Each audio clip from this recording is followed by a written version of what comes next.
வணக்கம். அதிர்வு அதிகாரம் 2 நிகழ்ச்சியில் உங்கள் அனைவரையும் சந்திப்பதில் மகிழ்ச்சி. இன்றைய தினம் நாங்கள் சந்திக்க இருப்பது கிழக்கு மாகாண முன்னாள் ஆளுநரும் ஸ்ரீலங்கா முஸ்லிம் காங்கிரஸின் பிரதி தலைவருமான திரு எம்எல்ஏ ஹிஸ்புல்லா அவர்கள். வணக்கம். அஸ்ஸலாமு அலைக்கும். வணக்கம். அஸ்ஸலாமு வரஹ்மத்துல்லாஹ். எப்படி இருக்கிறீர்கள்? சந்தோஷமாக இருக்கின்றேன். இந்த நாட்கள் எப்படி கழிந்து கொண்டிருக்கிறது? விசேஷமாக பல்கலைக்கழகம் கிடைத்ததன் பின்னர் மிகவும் சந்தோஷமான ஒரு சூழ்நிலையிலே இருந்து கொண்டிருக்கின்றேன். இந்த பெட்டி கேம்பஸ் என்ற ஒன்றை உருவாக்க வேண்டும் என்ற எண்ணம் உங்களுக்கு எப்படி வந்தது? குறிப்பாக பல்கலைக்கழகத்தில் நான் படிக்கின்ற போது கூட மிகவும் கஷ்டமான, நான் மிகவும் வறுமையான குடும்பத்தைச் சேர்ந்தவன். அந்த சூழ்நிலையிலே மிகவும் கஷ்டத்துக்கு மத்தியில் நானும் பேராதனை பல்கலைக்கழகத்திலே கல்வி கற்றேன். ஆகவே லட்சக்கணக்கான மாணவர்கள் தங்களுடைய உயர்கல்வி A-level பாஸ் பண்ணியும் பல்கலைக்கழகத்துக்கு போக முடியாத நிலை இருக்கிறது. குறிப்பாக இலங்கையை பொறுத்தவரையிலே 23% பல்கலைக்கழகம் போகிறார்கள். 77% மாணவர்களுக்கு அந்த வாய்ப்பு கிடைப்பதில்லை. பாஸ் பண்ணவர்கள், A-level பரீட்சையில் சித்தடைந்தவர்கள். என்னுடைய மகனை நான் லண்டன் பல்கலைக்கழகத்துக்கு அவருடைய படிப்பதற்கு அனுப்புவது கூட எனக்கு இருந்த ஒரு காத்தாங்குடிச்ச ஒரு ஊட்டை விற்று தான் அவரை நான் அப்போது பிரதி அமைச்சராக இருந்தேன். அந்த நாட்களில் கூட நான் என்னுடைய வீட்டை விற்று தான் அவரை அனுப்பினேன். இந்த வெற்றியெல்லாம் என்னுடைய வாழ்க்கையில் அனுபவங்களை கொண்டு, ஆகவே குறிப்பாக பல்கலைக்கழகத்துக்கு அரச பல்கலைக்கழகங்களுக்கு தெரிவுபடாமல் போன மாணவர்களுக்கு ஒரு வாய்ப்பை உயர்கல்வியிலே வழங்க வேண்டும் என்ற அடிப்படையில் தான் ஒரு பல்கலைக்கழகத்தை ஆரம்பிக்க வேண்டும் என்று யோசித்தேன். இல்லை, நிறைய அரச பல்கலைக்கழகங்கள் இருக்கிறது. கிட்டத்தட்ட 17 பல்கலைக்கழகங்கள் எனவும் இருக்கிறது. அவற்றிலும் வெளிவாரி பட்டப்படிப்புகள் இருக்கிறது. நிறைய தனியார் பள்ளிகள் இருக்கின்றன, கல்லூரிகள் இருக்கின்றன, பல்கலைக்கழகங்கள் இருக்கின்றன. அவற்றையும் தாண்டி பெட்டி கேம்பஸில் இருக்கிற முக்கியத்துவம் என்ன? குறிப்பாக அரச பல்கலைக்கழகங்களிலே வெளிவாரி என்பது கலை பட்டதாரி மாத்திரம்தான் இருக்கிறது. வேறு பொறியியல் துறையோ, இன்ஜினியர் துறையோ, தொழில்நுட்பத்துறையோ அரச பல்கலைக்கழகங்களிலே வெளியிலே செய்ய முடியாது. இருக்கின்ற தனியார் பல்கலைக்கழகங்கள் இலங்கையில் இருக்கிறது மிக குறைவானது தான். ஒரு சில பல்கலைக்கழகங்கள் இப்பொழுது இருக்கின்ற மிகப்பெரிய பல்கலைக்கழகம் என்பது NSBA மாத்திரம்தான். அதுவும் மேனேஜ்மெண்ட், IT போன்ற சப்ஜெக்டை தவிர பொறியியல் துறையோடு சம்பந்தப்பட்ட துறைகள் அல்ல. குறிப்பாக சிறிய அளவிலான கட்டிடங்கள் வசதிகளோடு தான் சில பல்கலைக்கழகங்கள் இயங்குகிறது. ஆகவே என்னுடைய கருத்து எல்லாவற்றுக்கும் அப்பால் மிகச்சிறந்த தொழில்நுட்பத்துடனான பொறியியல், தொழில்நுட்ப, இன்ஜினியரிங், IT, ஆர்கிடெக்சர் இதோடு சம்பந்தப்பட்ட ஒரு பல்கலைக்கழகம் ஒன்று கட்டப்பட வேண்டும். அது மிக பிரமாண்டமான வசதிகளோடு வாய்ப்புகளோடு இருக்க வேண்டும் என்ற அடிப்படையில் தான் நான் இவ்வாறானது ஒரு பல்கலைக்கழகத்தை கட்டுவதற்கு தீர்மானித்தேன். ஏனென்றால் பல காரணங்கள். எங்களுடைய பல்கலைக்கழகங்களிலே வெளிவருகின்ற மாணவர்கள் பொறியியல் துறையிலே மெக்கானிக்கல் இன்ஜினியராக, எலக்ட்ரிக்கல் இன்ஜினியராக வெளியேறினாலும் அவர்களுக்கு சரியான இந்த ஒன் த ஸ்பாட் ட்ரைனிங் என்று சொல்லி ஒரு 6 மாத ட்ரைனிங்கு போய் கடிதங்களை பெற்றுக்கொள்ள தவிர இந்த ப்ராக்டிக்கலி அவர்கள் தொடர்ச்சி அவருடைய படிக்கின்ற ஸ்டடி பண்ணுற காலத்திலேயே பயிற்சிகள் எடுப்பதற்கு கூட வசதிகள் இல்லை.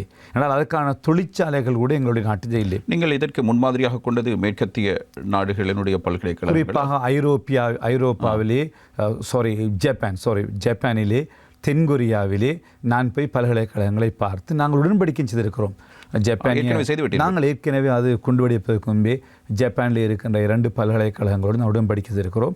அவருடைய பேராசிரியர்கள், அவருடைய நிர்வாகிகள் நாங்களை அழைத்து அவர்கள் வந்து எங்களுடைய பல்கலைக்கழகத்திலே மரங்களை தான் நாட்டி அவர்கள் நிகழ்வு ஆரம்பித்து வைத்தார்கள். உதாரணமாக என்னுடைய ஆசையெல்லாம் மெக்கானிக்கல் இன்ஜினியர் என்கின்ற ஒரு 4 வருடம் இருப்பதாக இருந்தால் 2 வருடம் பல்கலைக்கழகத்திலே கற்க வேண்டும். 2 வருடங்கள் அவர்கள் ப்ராக்டிக்கல் படித்து கொண்டு வேலை செய்து கொண்டே தான் அவருடைய துறையை எடுக்கின்ற போது தான் 4 வருடத்தில் அவர்கள் பொறியியலாளராக வருகின்ற போது அவர்கள் அந்த ஒரு வெளிநாடுகளிலே அல்லது மிகச்சிறந்த ஒரு தொழிலை பெற்றுக்கொள்ளக்கூடிய வாய்ப்பு கிடைக்கும். எங்களுடைய பிள்ளைகளுக்கு இப்பொழுது படித்திருக்கிறார்கள். ப்ராக்டிக்கலிலே எங்களுக்கு மிக குறைவு. காரணம் அதற்கான வசதி வாய்ப்புகள் இல்லை. என்னுடைய நோக்கம் அந்த கேம்பஸ் என்பது வெறுமனே கேம்பஸ் மாத்திரமல்ல, அங்கே நாங்கள் ஃபேக்ட்ரிஸும் உண்டாக்குவதற்கான பேச்சுவார்த்தைகளையும் ஆரம்பித்திருந்தோம். சைனாவோடு விசேஷமாக ஜப்பானோடு நான் 2-3 தொழிற்சாலைகள் சைனாவோடு சவுத் கொரியாவோடு நான் விஜயம் செய்து அங்குள்ள தொழிற்சாலைகளை இங்கு நாங்கள் அவர்களோடு நாங்கள் முதலீடு செய்து கொண்டு வந்து இந்த தொழிற்சாலைகளையும் எங்களுடைய ஃபேக்ட்ரியோடு கேம்பஸோடு சம்பந்தப்பட்ட இடங்களிலே அதற்காகவும் நாங்கள் காணிகளை தான் அடையாளம் கண்டிருந்தோம். இப்படி செய்கின்ற போது தான் எங்களுடைய உதாரணமாக சைனாவிலே ஒரு பெரிய ஒரு பாரிய டைல் ஃபேக்ட்ரி உண்டு. எல்லாம் இந்த டைல், அதாவது மெக்கானிக்கல் இன்ஜினியர்ஸ் அல்ல எலக்ட்ரிக்கல் இன்ஜினியர்ஸ், சிவில் இன்ஜினியர்ஸ் 3 பேருமே படிக்கக்கூடிய ஒரு நிறுவனம் தான் அவ்வாறான தொழிற்சாலைகள். அதாவது இலங்கையில் ஒவ்வொரு பல்கலைக்கழகங்களில் கற்றலினூடாக பெற்றுக்கொள்கின்ற விடயங்களையும் தாண்டி அனுபவத்தினூடாக செயற்திறன் மிக்கவர்களாக அவர்களை மாற்ற வேண்டும் என்பதற்கான ஒரு முழுமையான முயற்சி சர்வதேச தரத்திலான. எங்களுடைய கேம்பஸ் என்பது முழுமையானது தான். அது முழுக்க அது இஸ் அ கம்ப்ளீட் ஒரு வெறுமனே படித்து கொண்டு போவது மாத்திரமல்ல, முழு அனுபவத்தோடு அவர் தெரிந்து கொள்ள வேண்டும் என்பதுதான் என்னுடைய நோக்கம். சரி, இவ்வாறான ஒரு பல்கலைக்கழகத்திற்கான முகப்பு தோற்றம் பல்வேறு சர்ச்சைகளை உருவாக்கியிருந்தது. நீங்கள் அஸ்ஹர் பல்கலைக்கழகத்தினுடைய முகப்பினை அடிப்படையாக கொண்டுதான் அதனை அமைத்திருந்தீர்கள். இந்த எண்ணம் உங்களுக்கு எப்படி வந்தது?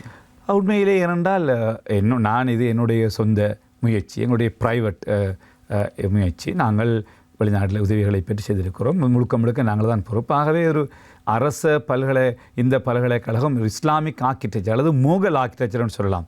முகலாய ஆர்கிடெக்சர் இந்தியாவில் இருக்கிறது ஹைதராபாத்திலே, அல்லது அந்த ஆர்கிடெக்சரை மையப்படுத்தி இதை செய்ய வேண்டும் என்பதுதான் என்னுடைய தேவை. இது என்னென்றால் அதை யாரும் குறை சொல்லவும் முடியாது. அரச பல்கலைக்கழகங்கள், பேராதனை பல்கலைக்கழகம் அந்த பிராந்தியத்துக்கு ஏற்ப பௌத்த கலாச்சாரத்தை பின்படுத்திய கட்டடக்கலை, தென்கிழக்கு பல்கலைக்கழகம் இஸ்லாமிய ஒளிவில் அமைந்துள்ள முழுக்க இஸ்லாமிய கட்டிடக்கலையை பயன்படுத்தியிருக்கிறார்கள். பந்தாரமொழி அமைந்திருக்கின்ற கிழக்கு பல்கலைக்கழகம், யாழ்ப்பாண பல்கலைக்கழகம் முழுக்க இந்து கலாச்சாரத்தை பிரதிபலிக்கின்ற கட்டிடக்கலையை வைத்திருக்கிறார்கள். இவ்வாறு ருஹுனு எல்லா பல்கலைக்கழகங்களும் அந்த பிராந்தியத்துக்கேற்ப அந்த கட்டிடக்கலையை பயன்படுத்தி இருக்கின்ற போது ஒரு முஸ்லீம் ஆகிய நாங்கள் ஒரு இஸ்லாமிய ஆர்கிடெக்சரை கட்டிடக்கலையை பயன்படுத்த எந்த விதமான பிரச்சனையும் கிடையாது. அது என்னுடைய விருப்பம். எங்களுடைய கட்டளை இவ்வாறு இருக்க வேண்டும் என்று நாங்கள் அமைத்திருக்கிறோம். இது யாருக்கான பல்கலைக்கழகம்? இது முழு நாட்டில் இருக்கின்ற எல்லா மாணவர்களுக்குமான பல்கலைக்கழகம். இது ஒரு முஸ்லீம்களுக்கு இந்த சம்பந்தம், அவர்களும் இதிலே படிக்கின்ற ஒரு மாணவர்கள் தான். இந்த நாட்டிலே இருக்கின்ற A-லெவலில் சித்தி அடைந்த UGCயினுடைய அடிப்படை தலைமைகளை யாரெல்லாம் கொண்டிருக்கின்றார்களோ அவர்களும் அந்த பல்கலைக்கழகத்திலே கல்வி கற்க முடியும். அதில் எந்த விதமான வேறுபாடும் கிடையாது. இது ஒரு தனியான சமூகத்துக்கு என்று சொன்னாலும் அப்பட்டமான பொய். ஏனென்றால் ஒரு முஸ்லீம்களுக்கு மாத்திரம் ஒரு பல்கலைக்கழகம் கட்ட வேண்டுமாக இருந்தால் நான் அதை வெளிக்கந்தையிலே புனானையிலே கட்ட வேண்டிய அவசியம் கிடையாது. எனக்கு தேவையான அளவு காணியை பெற்றிருக்க முடியும். காத்தாங்குடியிலையோ அல்லது சம்மாந்துறையோ அல்லது ஓட்டமாவடியிலே ஏதாவது ஒரு முஸ்லீம் உடனே கட்டியிருக்க முடியும்.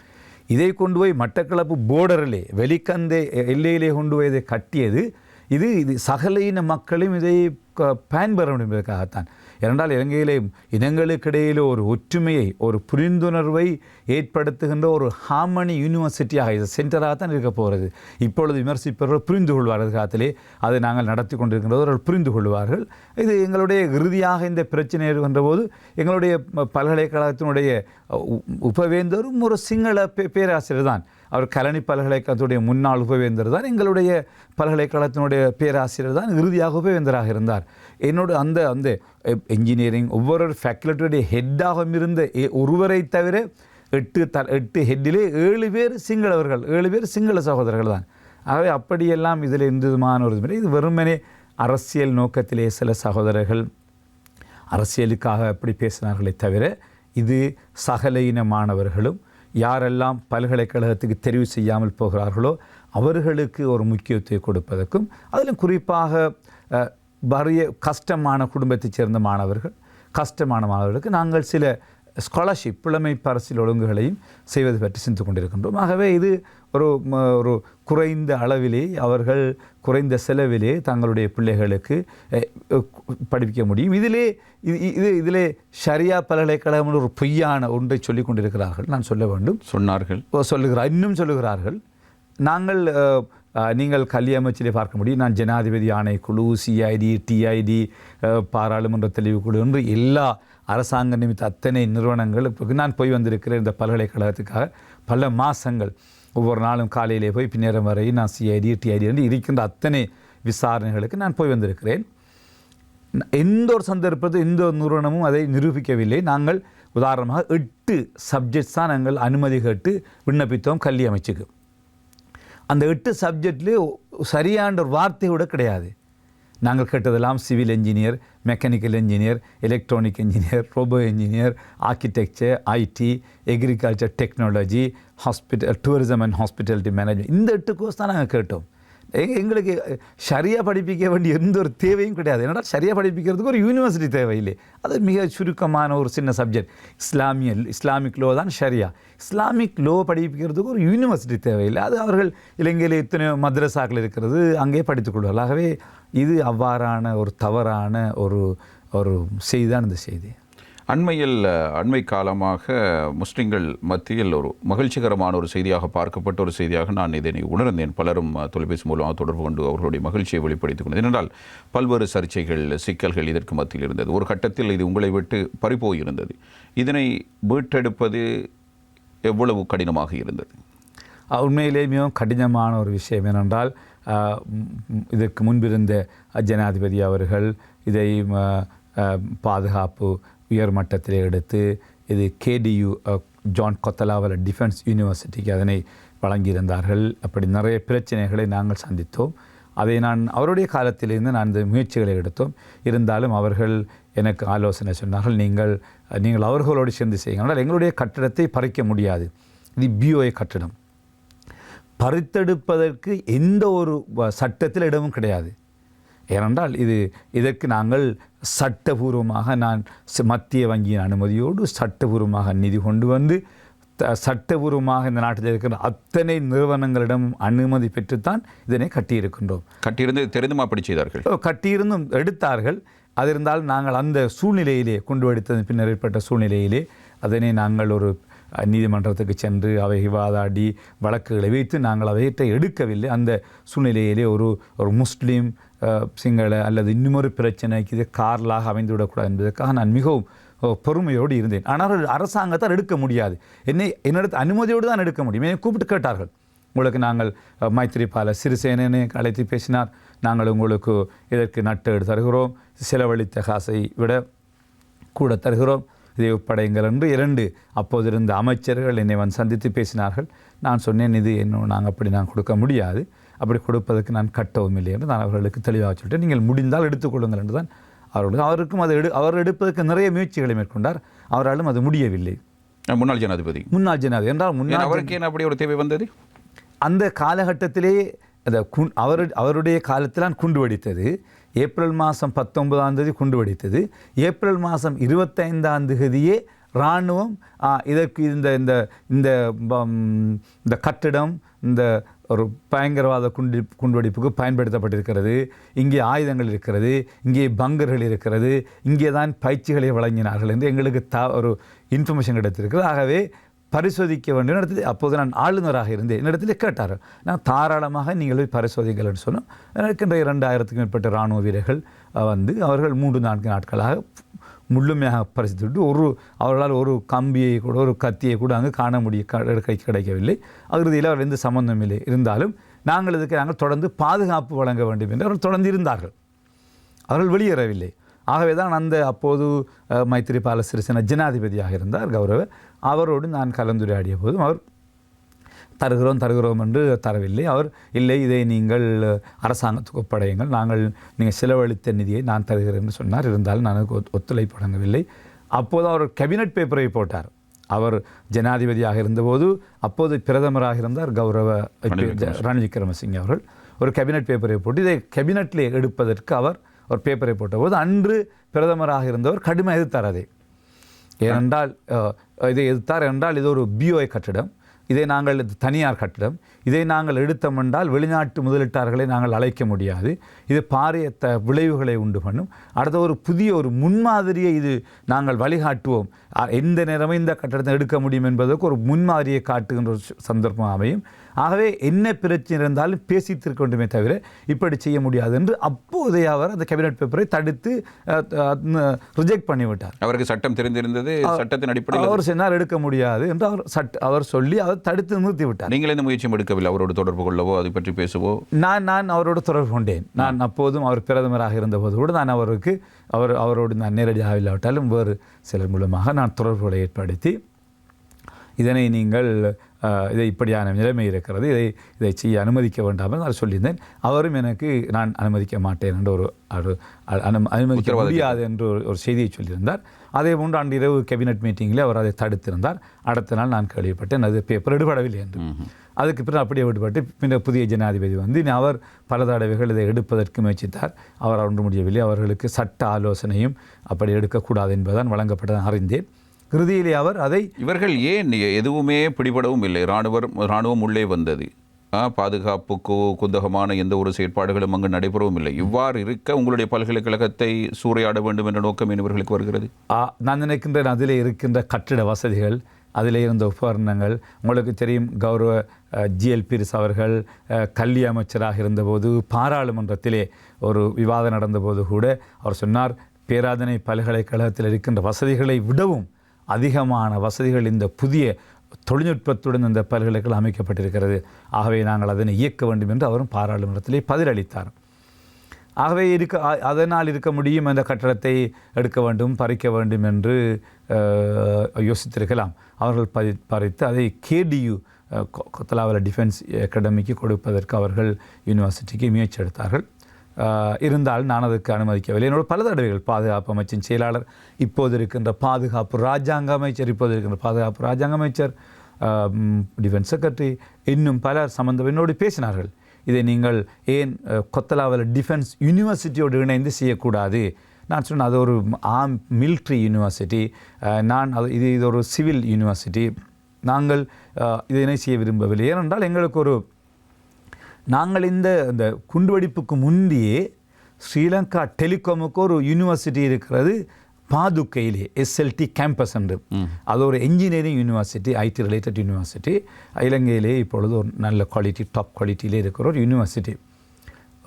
அந்த டெலிகாமுடைய சேர்மன் முன்னாள் ஜனாதிபதியினுடைய சகோதரர் குமார சிறிசேன, அவர் தான் என்னுடைய சேர்மனாக இருந்தார். அவரோடு நாங்கள் பேச்சுவார்த்தை நடத்தி அவருடைய தலைமையிலே SLT கேம்பஸ், SLT எல்லோரும் வந்து எங்களுடைய பல்கலைக்கழகத்தை 3 தடவை பார்வையிட்டு தங்கியிருந்து நாங்கள் என்ன பாடநெறிகளை ஆரம்பிக்க வேண்டும் என்று கலந்துரையாடினோம். அதற்கு பின்னர் நாங்கள் ஸ்ரீலங்கா டெலிகாம் பாதுக்க கேம்பஸோடு தான் நிறைய பேச்சுவார்த்தைகள் நடத்தியிருந்தோம். அப்போது அந்த பேச்சுவார்த்தைகளின் அடிப்படையிலே அதன் அடிப்படையிலே அதை எங்களுடைய பர்டிகுலர் கேம்பஸ் இருக்கிற ஏரியாவை சிட்டி கேம்பஸாக ஸ்மார்ட் சிட்டி யாக டிக்ளேர் பண்ணுவதற்கும் SLT எல்லா ஏற்பாடுகளும் செய்து எங்களுடைய கேம்பஸுக்கு தேவையான 200 இந்த நெட் வசதிகளை மேற்கொள்வதற்கு ஏனைய தேவைகளை செய்வதற்காக கிட்டத்தட்ட 200 கேபிள்களை பயன்படுத்தக்கூடிய ஃபைபர் ஆப்டிக்கல் கேபிள் சிஸ்டம் செய்யப்பட்டிருக்கிறது. SLTயால் ஃப்ரீயாக செய்யப்பட்டு எங்களுடைய யூனிவர்சிட்டி கொண்டு வரப்பட்டிருக்கிறது. அப்படி நாங்கள் அந்த பணிகளை அவர் உடன்படிக்கை செய்ய இருக்கின்ற போது தான் இந்த குண்டுவெடிப்பும் இடம்பெற்றது. அதோடு எல்லா பிரச்சனைகளும் ஏற்பட்டது. இதற்கான முதலீட்டை யார் செய்தது?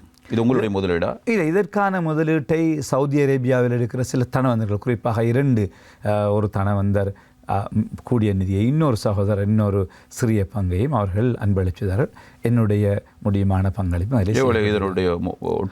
கிட்டத்தட்ட நாங்கள் இதுவரையிலே $30 மில்லியன் செய்திருக்கிறோம். கிட்டத்தட்ட இன்றைய கணக்கிலே பார்த்தால் கிட்டத்தட்ட 1000 கோடி ரூபாய் அளவில் நாங்கள் இன்றைய நிதியிலே போட்டு பார்த்தால் நாங்கள் உண்மையிலே எங்களுடைய அன்றைய கணக்கெடுப்பிலே சுமார் 400 கோடி ரூபாய் தான் 30 மில்லியன் டாலர்களை செலவு செய்திருக்கிறோம். எங்களுடைய டோட்டல் ப்ராஜெக்ட் $100 மில்லியன், அதாவது $100 மில்லியன் நாங்கள் செலவு செய்கின்ற போது அது 3 ஸ்டேஜ் 10,000 மாணவர்கள் கல்வி கற்க முடியும். அதாவது 10,000 மாணவர்கள் உள்ளே இருந்து வித் ஹாஸ்டல் ஃபெசிலிட்டிஸ் செய்ய முடியும். இப்பொழுது நாங்கள் $30 மில்லியன் செலவு செய்திருக்கிறோம். இதனுடைய முதலாம் கட்டத்தை நிறைவு செய்திருக்கிறோம்.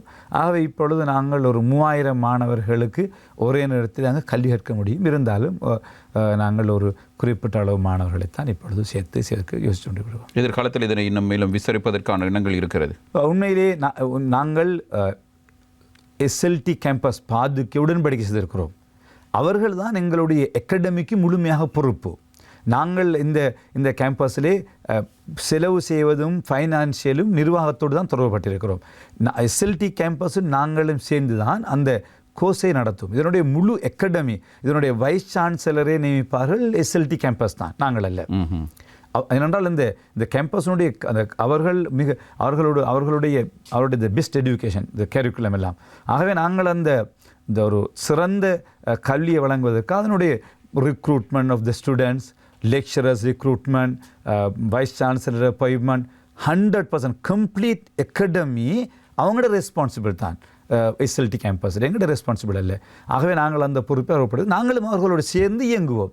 Is a common body, but நாங்களும் சேர்ந்து இயங்குவோம். அவர்களுக்கு அந்த பொறுப்பை விரிவுரையாளர்கள் உள்நாட்டில் மட்டுமா வெளிநாட்டிலும் இருந்து வருவார்கள்? தேவையான சில நேரங்களில் சில கோர்ஸ்களுக்கு ரோபோ இன்ஜினியரிங், குவான்டிட்டிஸ் என்ற சில கோர்ஸ்களுக்கு ஆர்டிஃபிஷியல் இன்டெலிஜென்ஸ் ஜனாதிபதி அவர்கள் சில கோர்ஸ்களை எங்களுக்கு தொடங்க சொல்லியிருக்கிறார்கள். Agriculture technology engineering, artificial engineering, இப்படியான கோர்ஸ்களுக்கு இலங்கையில் சம்டைம் எங்களுக்கு அந்த லெக்சரர்ஸ் கிடைக்காட்டு நாங்கள் இந்தியாவிலிருந்து அல்லது பங்களாதேஷிலிருந்து மலேசியாவிலிருந்து கொண்டு வர வேண்டிய தேவை ஏற்படலாம். நீங்கள் ஒப்பந்தம் செய்து கொண்டிருக்கிற பல்கலைக்கழகங்களூடாக கொண்டு வர முடியாது? எங்களுக்கு ஜப்பான் யூனிவர்சிட்டியோடு நாங்கள் உடன்படிக்கை செய்கிறோம். அவர்கள் எங்களுக்கு ரோபோ இன்ஜினியரிங்கான லெக்சரர்ஸை தருவதற்கு இணங்கி இருக்கிறார்கள். ஏனென்றால் அதிகமான சம்பளம் நாங்கள் கொடுக்க வேண்டும். இருந்தாலும் அந்த டாப் குவாலிட்டி எஜுகேஷன் நாங்கள் கொடுக்கணுமாக இருந்தால் அப்படி செஞ்சு தான் ஆகணும். பெட்டி கேம்பஸ் ஆபத்தில் இருந்தபோது உங்களுடைய மனநிலை எப்படி இருந்தது? நான் அதை பற்றி கவலைப்படவில்லை. ஏனென்றால் இறைவனுடைய நாட்டத்தின் பிற நடக்கின்ற ஒரு விடயம் ஆரம்பத்திலே எடுத்தாலும் பின்னர் அது ஒரு குவாரண்டைன் சென்டராக பயன்படுத்தப்பட்டது. நான் சந்தோஷப்பட்டேன்.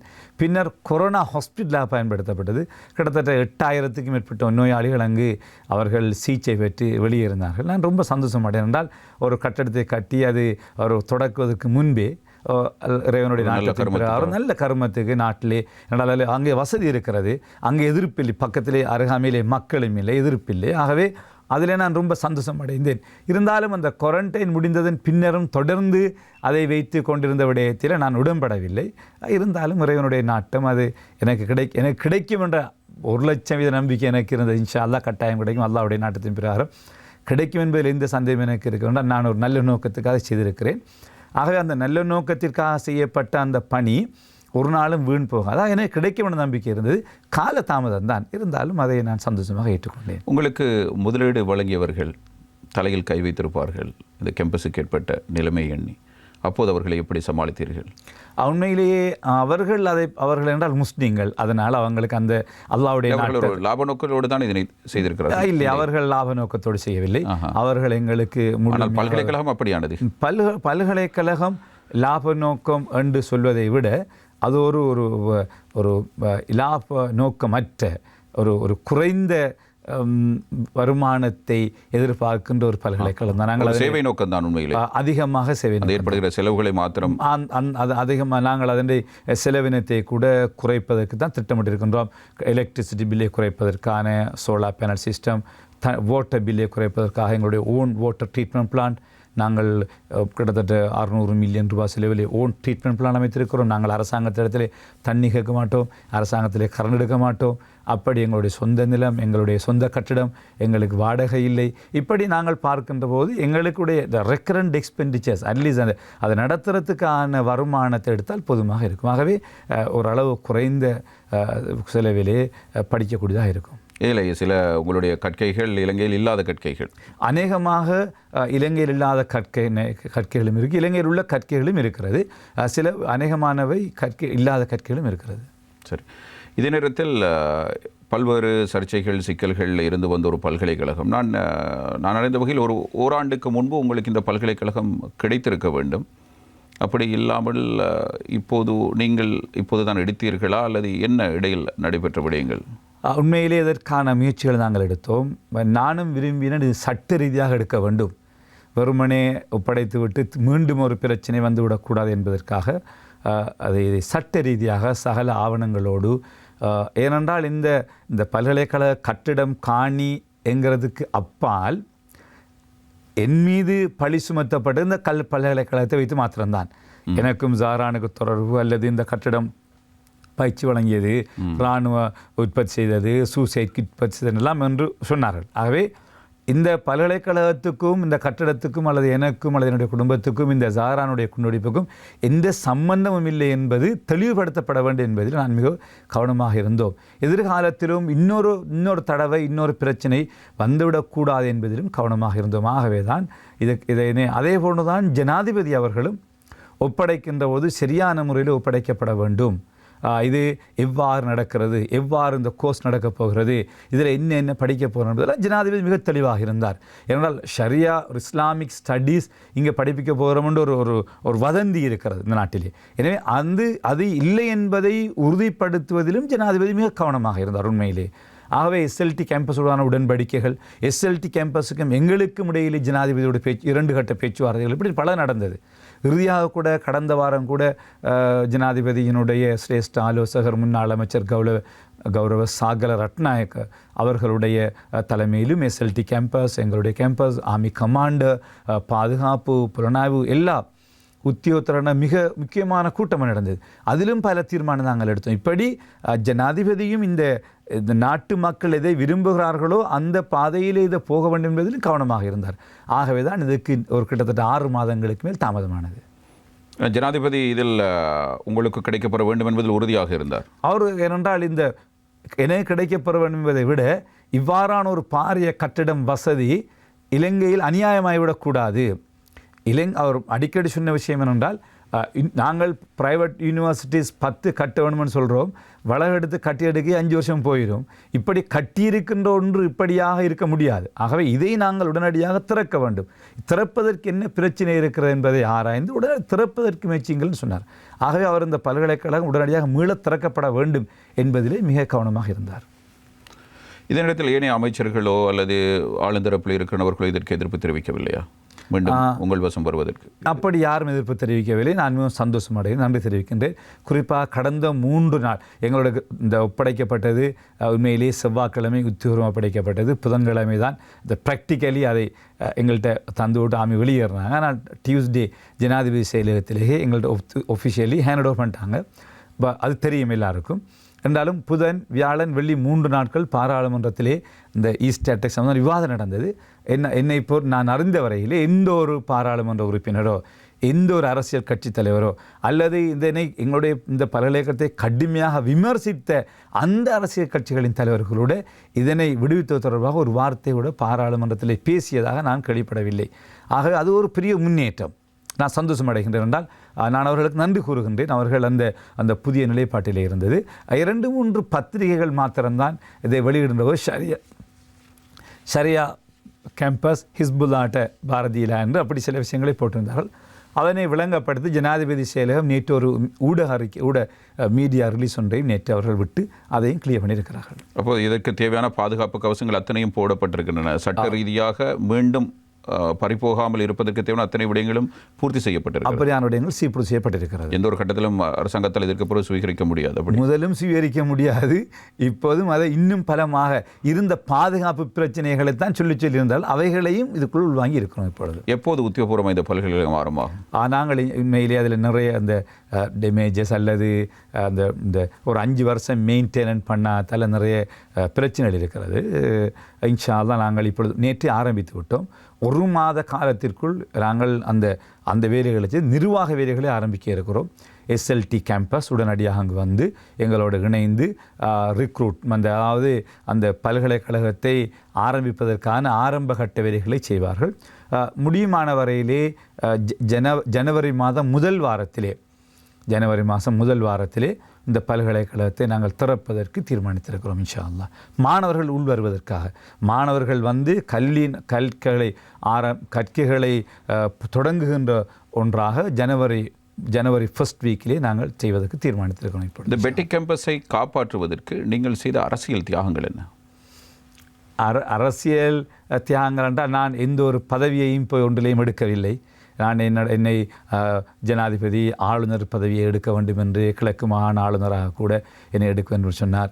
அப்படி இல்லாவிட்டால் வேறு சில முக்கிய பதவிகளை எடுத்து அவர் இந்த அரசனுடைய பொருளாதாரத்தை வளர்த்தெடுப்பதிலே உதவி செய்ய வேண்டும் என்று சொன்னார். அவர் மிகவும் அன்போடு அந்த வேண்டுகோளை விடுத்தார். அது நான் சந்தோஷமாக ஏற்றுக்கொண்டேன். தற்போதைய ஜனாதிபதி அவர்கள் இருந்தாலும் நான் இந்த பல்கலைக்கழக விவகாரங்கள் முழுமையாக முடிந்து இது முழுமையாக என்னுடைய கைக்கு வந்து இதை உரிய முறையிலே இன்னொரு ஒப்படைத்து இதை செய்வதற்கான சூழ்நிலை உருவாகின்ற வரை எந்த ஒரு பதவிகளையும் பொறுப்பெடுப்பதில்லை என்று இருந்தேன்.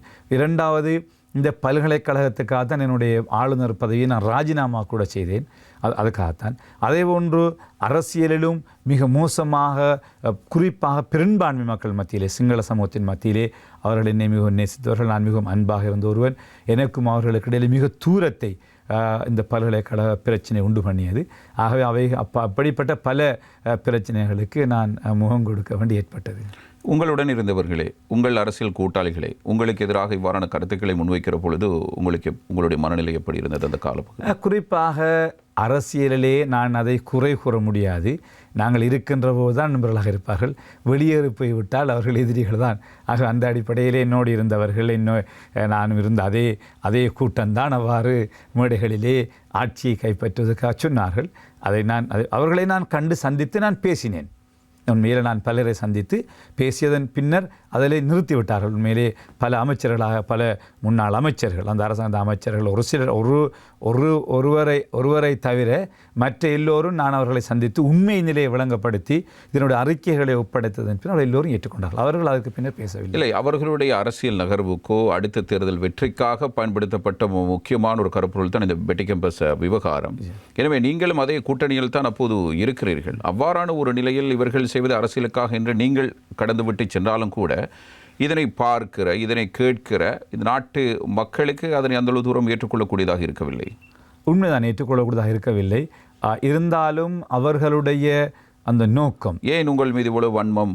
பாருங்கள், ஒரு முஸ்லீம் ஒருவர் இந்த நாட்டில் ஒரு பல்கலைக்கழகத்தை உருவாக்குவதால் தான் இவ்வளவு பிரச்சனைகள் வருகின்றன என்றெல்லாம் மக்கள் மத்தியில் பேசப்பட்டது. நீங்கள் இதனை சாதாரணமாக ஒரு அரசியல் என்றால் அப்படித்தான் என்று எப்படி கடந்து போகிறீர்கள்?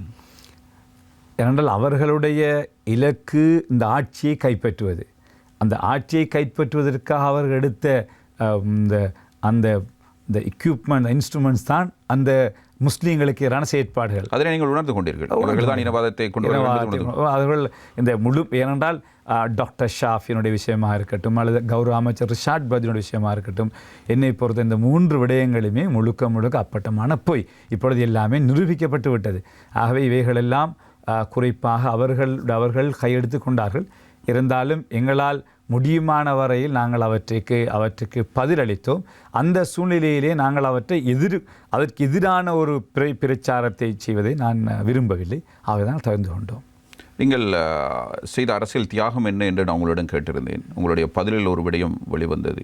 உங்களுடைய ஆளுநர் பதவியை நீங்கள் துறந்தீர்கள். ஆனால் உண்மையில் அந்த நேரத்தில் முஸ்லீம்களுக்கு நெருக்கடி இருந்த ஒரு சூழலில் தான் அந்த ஆளுநர் பதவி துறக்க வேண்டிய நிலைமை வந்தது.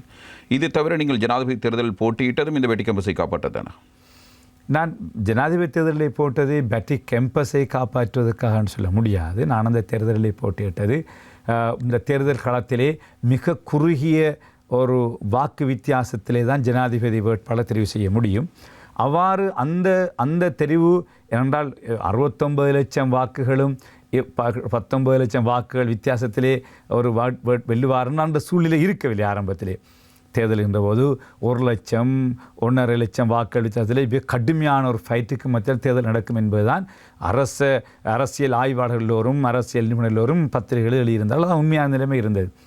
அப்போ அந்த நிலைமையிலே குறைவான வாக்களித்தல் வருகின்ற போது எனக்கு அந்த தெரிவு வாக்குகளிலே 2வது வாக்கினூடாக ஒரு ஜனாதிபதியை தெரிவு சந்தர்ப்பத்தை கிடைக்குமாக இருந்தால் கிட்டத்தட்ட 1 லட்சம் வாக்குகளையாவது பெற முடியுமாக இருந்தால் அந்த 1 லட்சம் 1.5 லட்சம் வாக்குகள் தான் வித்தியாசமான வாக்குகளாக இருந்தால் அதன் மூலம் ஒரு ஜனாதிபதியை தெரிவு செய்து கொள்வதற்கான வாய்ப்பு கிடைக்கும் என்று தான் நான் யோசித்தேன்.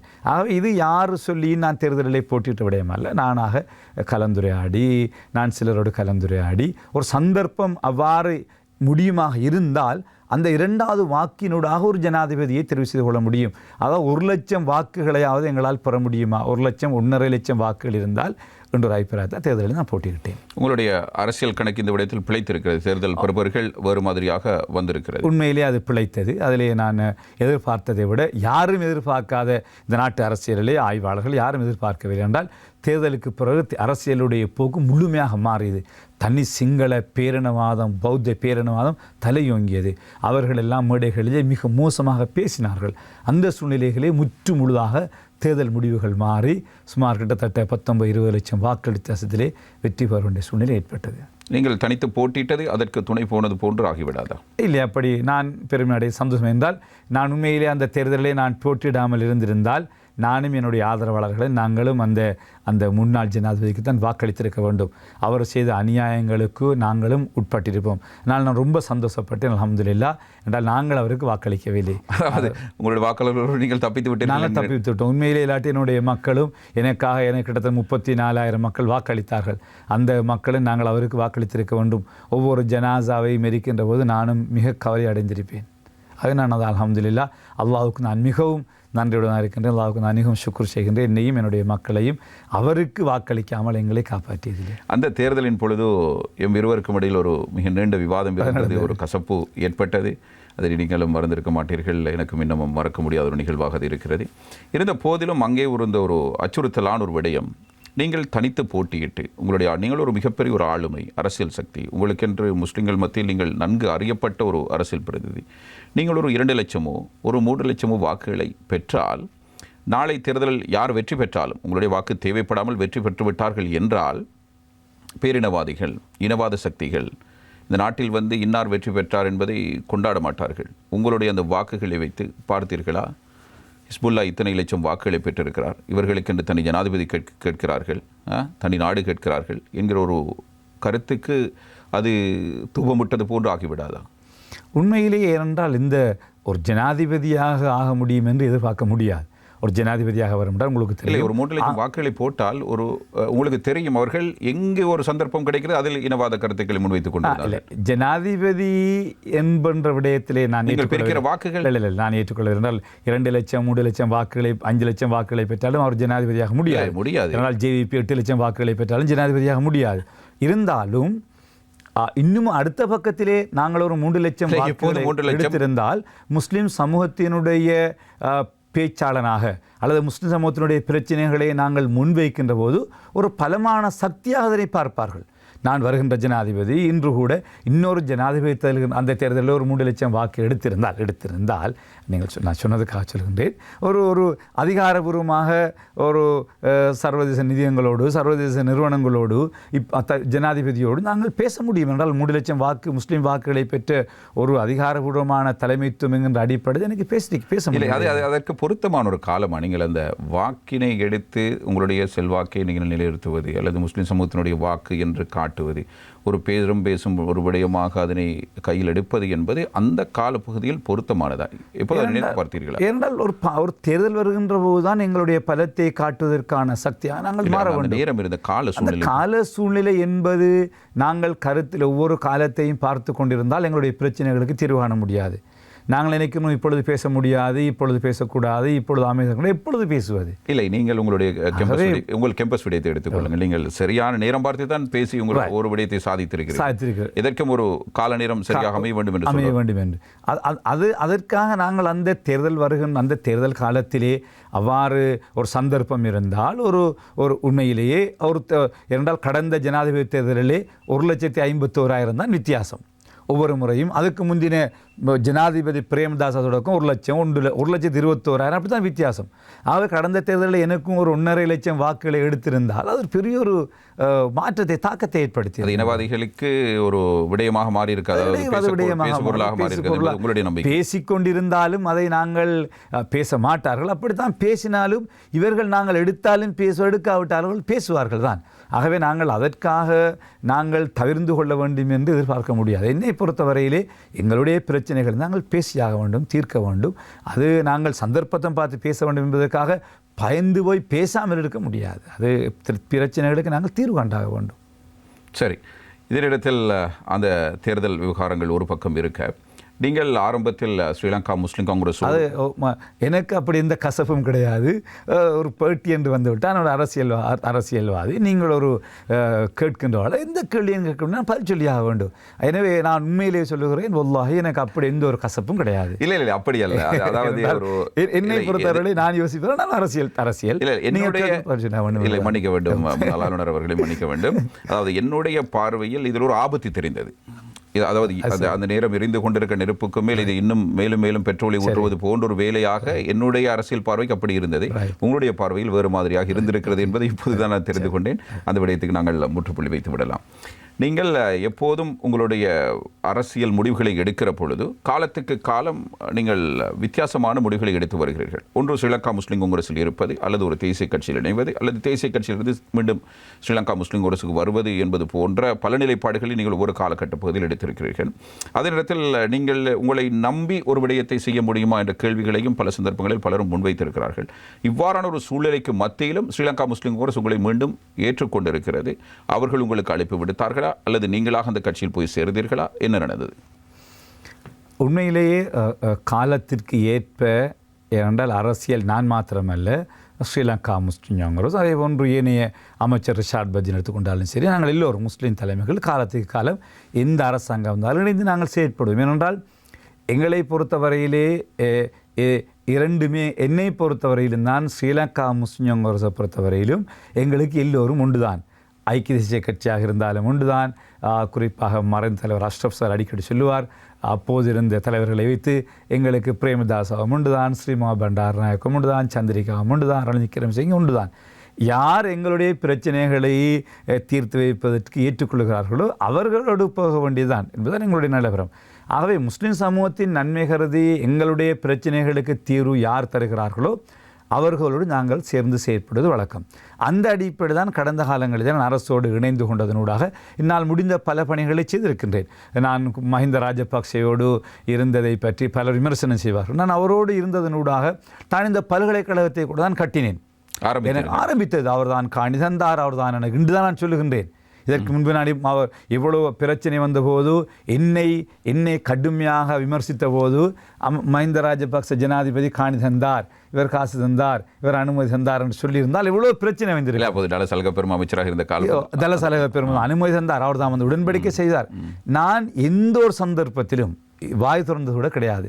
நான் தான் முழுமையாக செய்தேன் என்று முழு பொறுப்பையும் என்னோடு ஏற்றுக்கொண்டு நான் இருந்தேனே தவிர எந்த சந்தர்ப்பத்தில் வந்து இந்த இருக்கிறது ஜனாதிபதி மஹிந்தவினுடைய கடிதம், இதோ இருக்கிறது நிமல் சிறிபாலசனுடைய கடிதம், அவர் தான் காணி மகாவலி அமைச்சக தந்தார், இந்த அறைக்கு தலசலக பெருமனுடைய கடிதம் என்று நான் இன்று வரையில் இது ஒப்பந்தம் எப்போது மேற்கொள்ளப்பட்டது? இது 2013-14, அதாவது 10 தொடக்கம் 15 வரை ஜனாதிபதியாக முன்னாள் ஜனாதிபதி நான் இன்று நேசிக்கின்ற மஹிந்த ராஜபக்ச அவர்கள் ஜனாதிபதியாக இருக்கின்ற போது தான் இதனுடைய முழு வேலை நடந்தது. மத்திய வங்கியினுடைய அனுமதி, காணி அனுமதி, கட்டிட அனுமதி, காசு கொண்டு வருவதற்கான அனுமதி எல்லாமே தந்து எனக்கு ஜனாதிபதியினுடைய உடன்பாடு தான். ஒருவேளை உங்களுக்கு அந்த 2013-14 காலப்பகுதியில் எங்கேயில் அந்த இனவாத பிரச்சனைகள் ஆரம்பித்து விட்டன, ஒருவேளை உங்களுக்கு இதனை கொடுத்து விட்டு இதை வைத்து நாளைக்கு ஒரு பிரச்சனை ஏற்படுத்தலாம் என்று நினைத்து தந்தார்களோ? இல்லை, அப்படி ஒன்றும் இருக்கவில்லை. ஏனென்றால் அவர் அப்படி, நான் தானே கேட்டேன், அவர் தரவில்லை. நான் தான் போய் இடத்திலே சார், ஏனென்றால் நான் அவரோடு நான் சில சந்திக்க பேசினேன். நானாகத்தான் ஜனாதிபதி சார், நான் ஒரு ப்ரைவேட் யூனிவர்சிட்டி எஸ்டாப்ளிஷ் பண்ண சொன்னேன். உனதே கரண்ட் பர்டிகுலர் கரண்ட் எனக்கு சொன்னார். அவ்வளோதான் சின்ன வார்த்தை. சார் நான் ஒரு புத்கில் வர வேண்டாம், நான் ஒரு ப்ரைவேட் யூனிவர்சிட்டி ஒன்று கட்ட போகிறேன் சார். හොඳයි சார் මට අවසර දෙන්න ඕනේ ඉඩමක් ඕන நான் சொன்னபோது அவர் சொன்னார் ஓனதையா கரண்டு பேட்டிக்லோ கரண்டு மீண்டே பாண்டார். அவ்வளோதான் நான் சொன்ன ஒரு வார்த்தை. அது அந்த அடிப்படை தான் உண்மையிலேயே நானும் அந்த பகுதியில் தான் யோசித்தேன். ஆகவே அந்த அடிப்படை நாங்கள் ஆகவே அவர்கள் எனக்கு அவர் செய்தனால் அவரோடு நான் இருந்தேன். அதே போன்று அவருடைய காலத்தில் நான் ஒரு பள்ளிவாசல் கட்ட வேண்டும் என்ற தீர்மானம், அல்-அக்ஸா பள்ளிவாசல் சொன்னது. அந்த பள்ளிவாசலுக்கு அப்போது 8 கோடி ரூபாய் எஸ்டிமேட் வந்தது. நான் அவரிடத்திலே சொன்னபோது அவர் உடனடியாக எனக்கு அந்த 8 கோடியுமே தந்தார் காசு. ஆனால் 4 கோடி செலவழிக்கக்குள்ளேயே அவருடைய ஆட்சி முடிவடைந்து தோல்வி அடைந்து நல்லாட்சி வந்தது. நல்லாட்சி வந்தவுடன் நான் அமைச்சராக கூட இருந்தேன், ராஜாங்க அமைச்சராக இருந்தாலும் அந்த ஜனாதிபதி அந்த அறவாசை காசை வெட்டி விட்டார், தரவில்லை. அதே போன்று பல விஷயங்கள் நான் காத்தாங்களுடைய முஸ்லீம்களுடைய முஸ்லீம்களுடைய வரலாறை நான் பாதுகாக்க வேண்டும். அந்த வரலாறை பாதுகாப்பதற்காக நான் ஒரு முஸ்லீம்களுடைய ஹெரிட்டேஜ் மியூசியம் என்று கட்ட வேண்டும் என்று தீர்மானித்தேன். அதை கட்டி நாங்களே கட்டியெல்லாம் செஞ்சு முடித்த போது கடுமையான எதிர்ப்பு கலந்ததற்கு பௌத்த மெத்தானந்த் எல்லா வல்லத்தையர் மதிப்புக்குரிய அவர் சில இவர்கள் கடுமையான எதிர்ப்புகளை தெரிவித்தார்கள். இது முஸ்லீம்களுடைய செய்ய முடியாது என்று. அப்பொழுது டாக்டர் ஜகத் பாலசூரிய நேஷனல் ஹெரிட்டேஜாக இருந்தார். அவரிடத்தில் போய் முறைப்பாடு செய்து இறுதியிலே இது ஜனாதிபதிக்கு போன இந்த விடையும். உடனே ஜனாதிபதி எங்களை எல்லாம் கூப்பிட்டு பல கலந்துரையாடி இறுதியில் அவர் உத்தரவு பிறப்பித்தார். ஜனாதிபதியோடப்பட்டார் மஹிந்த ராஜபக்ஷ ஜனாதிபதி மியூசியத்தை திறந்து கொடுக்க சொல்லி. ஆகவே இப்படி அவரோடு நான் இருந்தபோது நிறைய விஷயங்களை சமூகத்துக்காக நான் முடித்து கொண்டேன். ஆகவே அதுதான் எங்களுடைய நோக்கம். ஸ்ரீலங்கா முஸ்லீம் காங்கிரஸோடு நான் இணைந்து நான் உண்மையிலே என்னுடைய இறுதி காலம் ஸ்ரீலங்கா முஸ்லீம் காங்கிரஸில் போகணும் என்னுடைய நோக்கம். எப்போது இந்த எண்ணம்? இது நான் இன்றுமே நான் ஒரு நாள் நான் இன்னொரு கட்சியில் சேர்ந்து கிடையாது. அதுதான் எந்த சிறு கட்சியிலும் நீங்கள் சேர்ந்ததும் கிடையாது. தேசிய கட்சி இல்லையாட்டால் SLMC தேசிய கட்சியிலே நான் கேட்டது வழியே சேர்ந்தது கிடையாது. நாங்கள் இப்போ நான் போட்டுவையில் இருந்திருக்கிறேன், இந்த பொதுஜன பிரமுன SLP இருந்திருக்கிறேன். நான் ஒரு கிளை சுரந்ததும் கிடையாது, நான் ஒரு அங்கத்துவம் பெற்றதும் கிடையாது, ஒன்றும் கிடையாது. நான் இருந்தது முஸ்லீம் காங்கிரஸ் மாத்திரம்தான் இருந்தது. முஸ்லீம் காங்கிரஸுக்கு பின்னால் நான் இந்த நாள் என்னிடத்திலே என்னால் கௌரவ அமைச்சர் அத்தாவுல்லாவுக்கு ஒரு கட்சி தொடங்க முடியுமாக இருந்தால், கௌரவ அமைச்சர் ரிஷாட் கட்சி தொடங்க முடியுமாக இருந்தால், கௌரவ அமைச்சர் நசீர் ஹாபிஸுக்கு ஒரு கட்சி தொடங்க முடியுமா இருந்தால், இவங்களுக்கெல்லாம் மூத்தவர் நான். 89ஆம் ஆண்டு பார்லிமெண்ட்டுக்கு வந்த நான். இவர்கள் எல்லாரையும் விட எனக்கு வசதி வாய்ப்புகள் கூடினவரால் எனக்கு ஒரு புதிய கட்சி தொடங்க முடியாத விஷயம் அல்ல. 2000 ஆண்டே என்னை ஒரு கட்சியை தொடங்க வேண்டும் என்னை வற்புறுத்தினார்கள். தேசிய கட்சி ஜனாதிபதியை கடுமையாக இருந்தாலும் நான் என்னுடைய வாழ்க்கையில் நான் என்னுடைய எல்லோருக்கும் சொல்வது, நாம் ஒரு கட்சி தொடங்குறது. நம்முடைய கட்சி ஸ்ரீலங்கா முஸ்லீம் காங்கிரஸ். இப்போ நமக்கு அந்த கட்சியோடு சில பிரச்சனைகள் இருக்கிறது. ஆகவே நாங்கள் இப்பொழுது ஏதாவது ஒரு கட்சியோடு செயற்படுவோம். ஒரு நாள் மீண்டும் அந்த கட்சியோடு தான் எங்களுடைய பணிகளை செய்யணும் என்னுடைய கருத்தாக இருந்தது. ஆனால் இந்த தேர்தல் இந்த கால இணைவு என்று நான் எதிர்பார்த்திருக்கவில்லை. உண்மையிலே நீங்கள் எதிர்பார்க்காமல் நான் எதிர்பார்க்க அவர்கள் அழைப்பு விடுத்தது என்னை இந்த கல்குடா தொகுதியில் இருக்கிற, குறிப்பாக கல்குடா தொகுதியில் இருக்கிற முஸ்லீம் காங்கிரஸ் அமைப்பாளர், முஸ்லீம் காங்கிரஸுடைய பிரதேச உறுப்பினர்கள் அவர்கள் தான் என்னை சந்தித்து என்னிடத்திலே பலாத்காரப்படுத்தினார்கள். சார், எங்களுக்கு ஒரு தலைமைத்துவம் உண்டு இந்த மட்டக்களப்பு மாவட்டத்துக்கு, ஆகவே நீங்கள் எங்களோடு இணைந்து கொள்ளுங்கள். நான் என்றால் உண்மையிலே ஏனென்றால் நான் ஜனாதிபதியோடும் எங்களுடைய கௌரவ ரணில் விக்ரமசிங்கே அவர்களோடும் பொருளாதாரத்தை கட்டி எழுப்பதற்காக, இந்த நாட்டினுடைய நிலைமையை சீர் செய்வதற்காக அரபு நாடுகள், குறிப்பாக சவுதி அரேபியாவுடைய உதவியை பெற்றுக் கொடுக்க என்பதிலே நான் சில முயற்சிகளை எடுத்துக்கொண்டு அவரோடு நான் செயற்பட்டு கொண்டிருந்த சூழ்நிலை. திடீரென்று வந்தவர்கள் என்னை இணைய வேண்டும் என்று வற்புறுத்தினார்கள். நானும் யோசித்தேன், எனக்கு இப்பொழுது 60 வயசு. சில வழிகளில் இதுதான் நம்முடைய கடைசி சந்தர்ப்பத்தின் கழித்து நாங்கள் இதை ஏன் தாமதிக்க வேண்டும் என்று, பரவாயில்லை, எதை இழந்தாலும் பரவாயில்லை, ஜனாதிபதியினுடைய உறவை இழக்க வேண்டி ஏற்பட்டாலும் பரவாயில்லை, அரசியலிலே இந்த எதிர்காலத்திலே எனக்கு தெரியும் நான் முஸ்லீம் காங்கிரஸில் இணைகின்ற போது பல பிரச்சனைகளுக்கு முகம் கொடுக்க வேண்டி வரும். நான் கடுமையாக விமர்சித்தவன் அந்த கட்சியில் மன்னிக்க வேண்டும். தலைமையை நான் ஒருபோதும் என்னுடைய கட்சி அது என்னுடைய கட்சி. அது நான் என்னுடைய மேடையிலே யாரும் முஸ்லீம் காங்கிரஸ் செல்வது கூட அனுமதிப்பது கிடையாது. பேரை சொல்லி தான் யாரை பற்றி வதைக்க வேண்டும் என்று நான் சொல்லி அந்த கட்சியின் மீது நான் அளவு கடந்த நம்பிக்கை. ஆகவே எனக்கு நிறைய பிரச்சனை இருந்தது. இருந்தாலும் அல்ஹம்துலில்லாஹ் எல்லாவற்றையும் ஏற்றுக்கொண்டு அதோடு இணைந்து, ஏனென்றால் இன்னும் ஒரு பிரச்சனை இருக்கிறது. என்றால் முஸ்லீம் சமூகத்தை பொறுத்தவரையிலே நான் கடந்த காலங்களில் கண்ட உண்மை, ஏதாவது ஒரு பிரச்சனையை தீர்க்க நாங்கள் முனைகின்ற போது எங்களை வித்தியாசமாகத்தான் பார்க்கிறார்கள். ஆனால் குறிப்பாக கிழக்கு மாகாணத்தை பொறுத்தவரையிலே முஸ்லீம்கள் என்றால் அது ஒரு முஸ்லீம் காங்கிரஸுக்கு அதான் அவர்களுடைய பெரும்பான்மையான கட்சி. இப்போ நான் போயிட்டு ஏதாவது செய்ய போனாலும், ஒரு காணி பிரச்சனையை தீர்க்க வேண்டும் அல்லது இவர் ஒரு வேறு அரசியல் அஜெண்டாவிலே வருகிறார் என்று தான் பார்க்கிறார்களே தவிர, ஒரு முஸ்லீம் சமூகத்தினுடைய பிரச்சனையை தீர்க்க வருகிறார் என்ற உணர்வோடு பார்ப்பதா தெரியவில்லை. யார் பார்ப்பதில்லை? பொதுவாக முஸ்லீம்கள் மத்தியிலே அப்படி ஒரு நிலைமை இருக்கிறது. கிழக்கு மாகாணத்தில் கிழக்கு மாகாணத்திலே முஸ்லீம்களை பார்ப்பது, முஸ்லீம்களுடைய பிரச்சனையை முஸ்லீம் காங்கிரஸ் கையாள வேண்டும். அண்மையிலே கூட எங்களுடைய தலைவர் முன்னாள் அமைச்சர் கௌரவ ரவுஃப் ஹக்கீம் என்பவர்கள் சொன்னார்கள், முஸ்லீம் காங்கிரஸினுடைய ஆளுங்கட்சி முஸ்லீம் காங்கிரஸ் தான் என்று பேசினார். அப்படி ஒரு நிலைமை இருக்கிறது. ஆகவே தான் நான் யோசித்தேன், ஓகே, முஸ்லீம்களுடைய பிரச்சனைகள் தீர்க்கப்பட வேண்டும் நானும் என்னால் முடிந்த பங்களிப்புகளை செய்ய வேண்டும். உங்களுடைய மாவட்டத்தில் இதனை நீங்கள் ஒரு நெருக்கடியாக பார்த்தீர்களா? தேர்தல் காலங்களில் நீங்கள் சொல்வதிலிருந்து எனக்கு புரிந்து கொள்ளக்கூடியதாக இருக்கிறது. நீங்கள் தேர்தலில் போட்டியிடுகிற பொழுது நீங்கள் வேறு ஒரு கட்சியில், ஒரு தேசிய கட்சியில் வந்தாலும் கூட ஸ்ரீலங்கா முஸ்லிம் காங்கிரஸ் இடைநடுவில் போட்டியிடுகிற பொழுது அது உங்களுடைய வெற்றியையும் பாதிக்கிறது. வெற்றியை முழுமையாக பாதித்ததுதான். அதே நேரத்தில் அவர்கள் மக்களுக்கு ஒரு பிரச்சனை இருக்கிறது. முஸ்லிம் காங்கிரஸையும் விட்டுக் கொடுக்க முடியாது, எங்கள் ஊர் தலைவர் ஹிஸ்புல்லா அவர்களையும் விட்டுக் கொடுக்க முடியாது என்கிற ஒரு சங்கட நிலைக்கு அவர்கள் தள்ளப்படுகிறார்கள். அதையும் நீங்கள் சொல்ல வருகிறீர்கள்.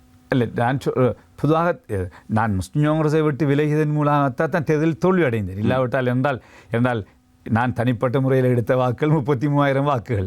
ஆகவே முஸ்லிம் காங்கிரஸ் வாக்கு 37,000, 2 சேர்ந்தால் 67,000.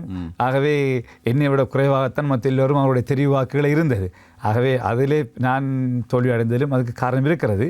அதிலே பிரச்சனை இல்லை. ஆனால் பொதுவாக முஸ்லிம்களுடைய கிழக்கு மாநிலத்தில் இருக்கிற பிரச்சனைகளை தீர்க்க வேண்டுமாக இருந்தால் அதனை முஸ்லிம் காங்கிரஸ் ஊடாக தீர்க்கின்ற போதுதான் அந்த மக்களுடைய சப்போர்ட்டும் எங்களுக்கு கிடைக்கும்.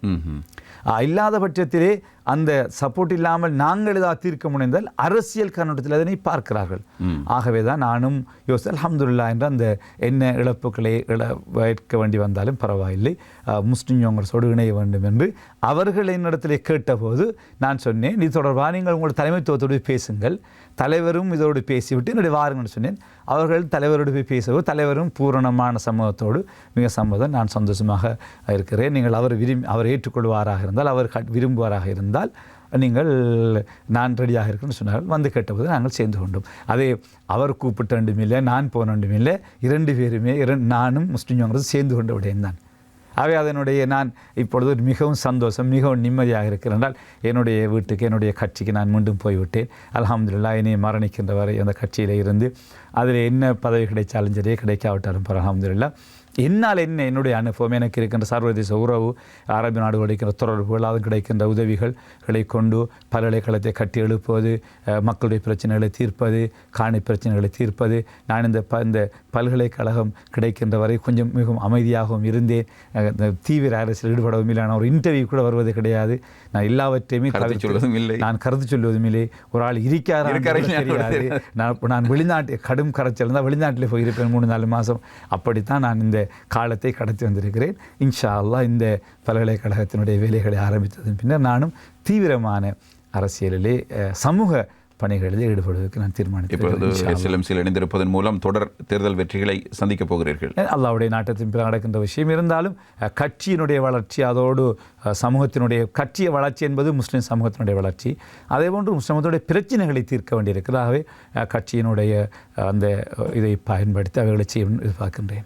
ஹாஃபிஸ் நசீர் அகமது அவர்கள் ஸ்ரீலங்கா முஸ்லிம் காங்கிரஸில் முரண்பட்டு கொண்டிருந்த சந்தர்ப்பத்தில் தான் நீங்கள் உள்ளே நுழைகிறீர்கள். இது உங்களுடைய ராஜதந்திரமா? என்னுடைய ராஜேந்திரம் அப்படி ஒன்றும் இருக்கவில்லை. அவர் முரண்பட்டிருக்கிறார் என்பதற்காக மீண்டும் கட்சிக்குள் வரமாட்டார் என்பதற்கான இதுவும் கிடையாது. இந்த நேரமும் அவர் கட்சிக்குள் வரலாம், கட்சிக்குள் வாங்கப்படலாம்.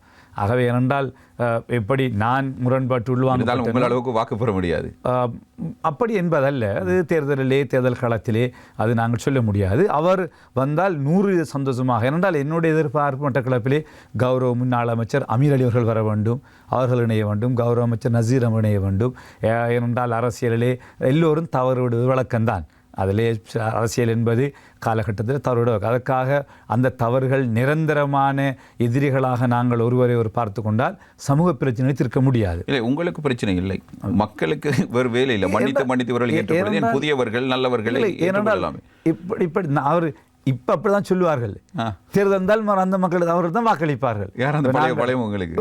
என்றால் இப்பொழுது நான் உதாரணமாக நான் கல்முனைக்கு சம்மாந்துறை சென்ற போதெல்லாம் இந்த பிரச்சனை இருந்தது. தேர்தல் அவர்கள் 20க்கு வாக்களித்தார்கள் என்றெல்லாம் சொல்லுவார்கள். கடைசியிலே தேர்தலில் நாங்கள் இப்பொழுது அவர்களையும் போட்டு வேறுகளையும் போட்டால் மக்கள் அவர்கள் தான் வாக்களிப்பார்கள். அப்படினால் பிரதிநிதிகள் பிரச்சனை தான் பிரச்சனை இருக்கிறது. ஆகவே நான் அவர்களை யாரையும் குறை சொல்லவில்லை. ஆகவே அது மக்கள் இப்போ எல்லோரும் நாங்கள் தேர்தலில் போட்டிட முடியுமாக இருந்தால் மக்கள் தீர்மானிப்பார்கள் யாரை தெரிவு செய்ய வேண்டும் என்றாகவே தலைவர் கௌரவ பாராளுமன்ற ரவுஃப் ஹக்கீம் எம்பி அவர்களும் மிக தெளிவாக சொல்லியிருக்கிறார், எல்லோரும் வர முடியும், எல்லோரும் வாருங்கள் என்று தான் கடந்த வாரம் அழைத்தார். ஆகவே நானும் விரும்புவதெல்லாம் எல்லோரும் ஒன்று சேர வேண்டும், எல்லோரையும் ஒன்று சேர்க்க வேண்டும், அவர்களுடைய அந்தஸ்து கௌரவம் பாதுகாக்கப்பட வேண்டும். அந்த பாதுகாத்த நிலையிலே நாங்கள் எல்லோரும் ஒன்று சேர்வதன் ஊடாகத்தான் எதிர்காலத்திலே நாங்கள் என்றால் பிரச்சனைகளுக்கு தீர்வு காண வேண்டும். உதாரணமாக 13வது சரத்திலே இருக்கின்ற பிரச்சனை 13ஐ நடைமுறைப்படுத்தினால் என்ன நடக்கும் என்று அதை நடைமுறைப்படுத்த வேண்டும் என்று தமிழர் தரப்பு மிக கடுமையான பிரச்சாரங்களை மேற்கொள்கிறார்கள்.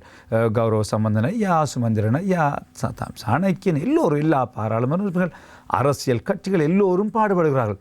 ஐக்கிய நாடுகள் சபை வரையும் போகிறார்கள், அமெரிக்க தூதரை சந்திக்கிறார்கள், டெல்லிக்கு போகிறார்கள். ஆனால் முஸ்லிம் சமூகம் இதனால் ஏற்பட போகிற பாதிப்பு என்ன, நன்மை என்ன, நடைமுறைப்படுத்துவதில் எவை நடைமுறைப்படுத்தப்பட வேண்டும், எவை நடைமுறைப்படுத்தக்கூடாது, அல்லது இதில் இருக்கிற விடயங்களை பற்றி நாங்கள் இதுவரையிலே நான் அறிந்த வரையிலே அரசியல் மட்டத்திலே ஒரு பேச்சுவார்த்தை நடத்தப்படவில்லை. இது ஒரு ஆபத்தான ஒரு விஷயம் முஸ்லிம் சமூகத்தை பொறுத்தவரையிலே, என்னை பொறுத்த வகையிலே. இதை நீங்கள் உணர்ந்தீர்கள்? நான் உணர்கிறேன், நான் மிக தெளிவாக உணர்கிறேன். இது ஒரு மிக ஆபத்தான விஷயம். இதை அவர் செய்வார், இந்த கட்சி அந்த கட்சி விட்டு கடைசியில் நாங்கள் பாராளுமன்றத்திலே நாங்கள் பேசிக்கொண்டிருக்கலாம், பேச வேண்டிய விடயம் இருந்தாலும் இது குறிப்பாக முஸ்லீம் பேராசிரியர்கள், குறிப்பாக முஸ்லீம் கல்விமான்கள், புத்திஜீவிகள், அறிஞர்கள், அரசியல் தலைமையில் இருக்கிறார்கள்.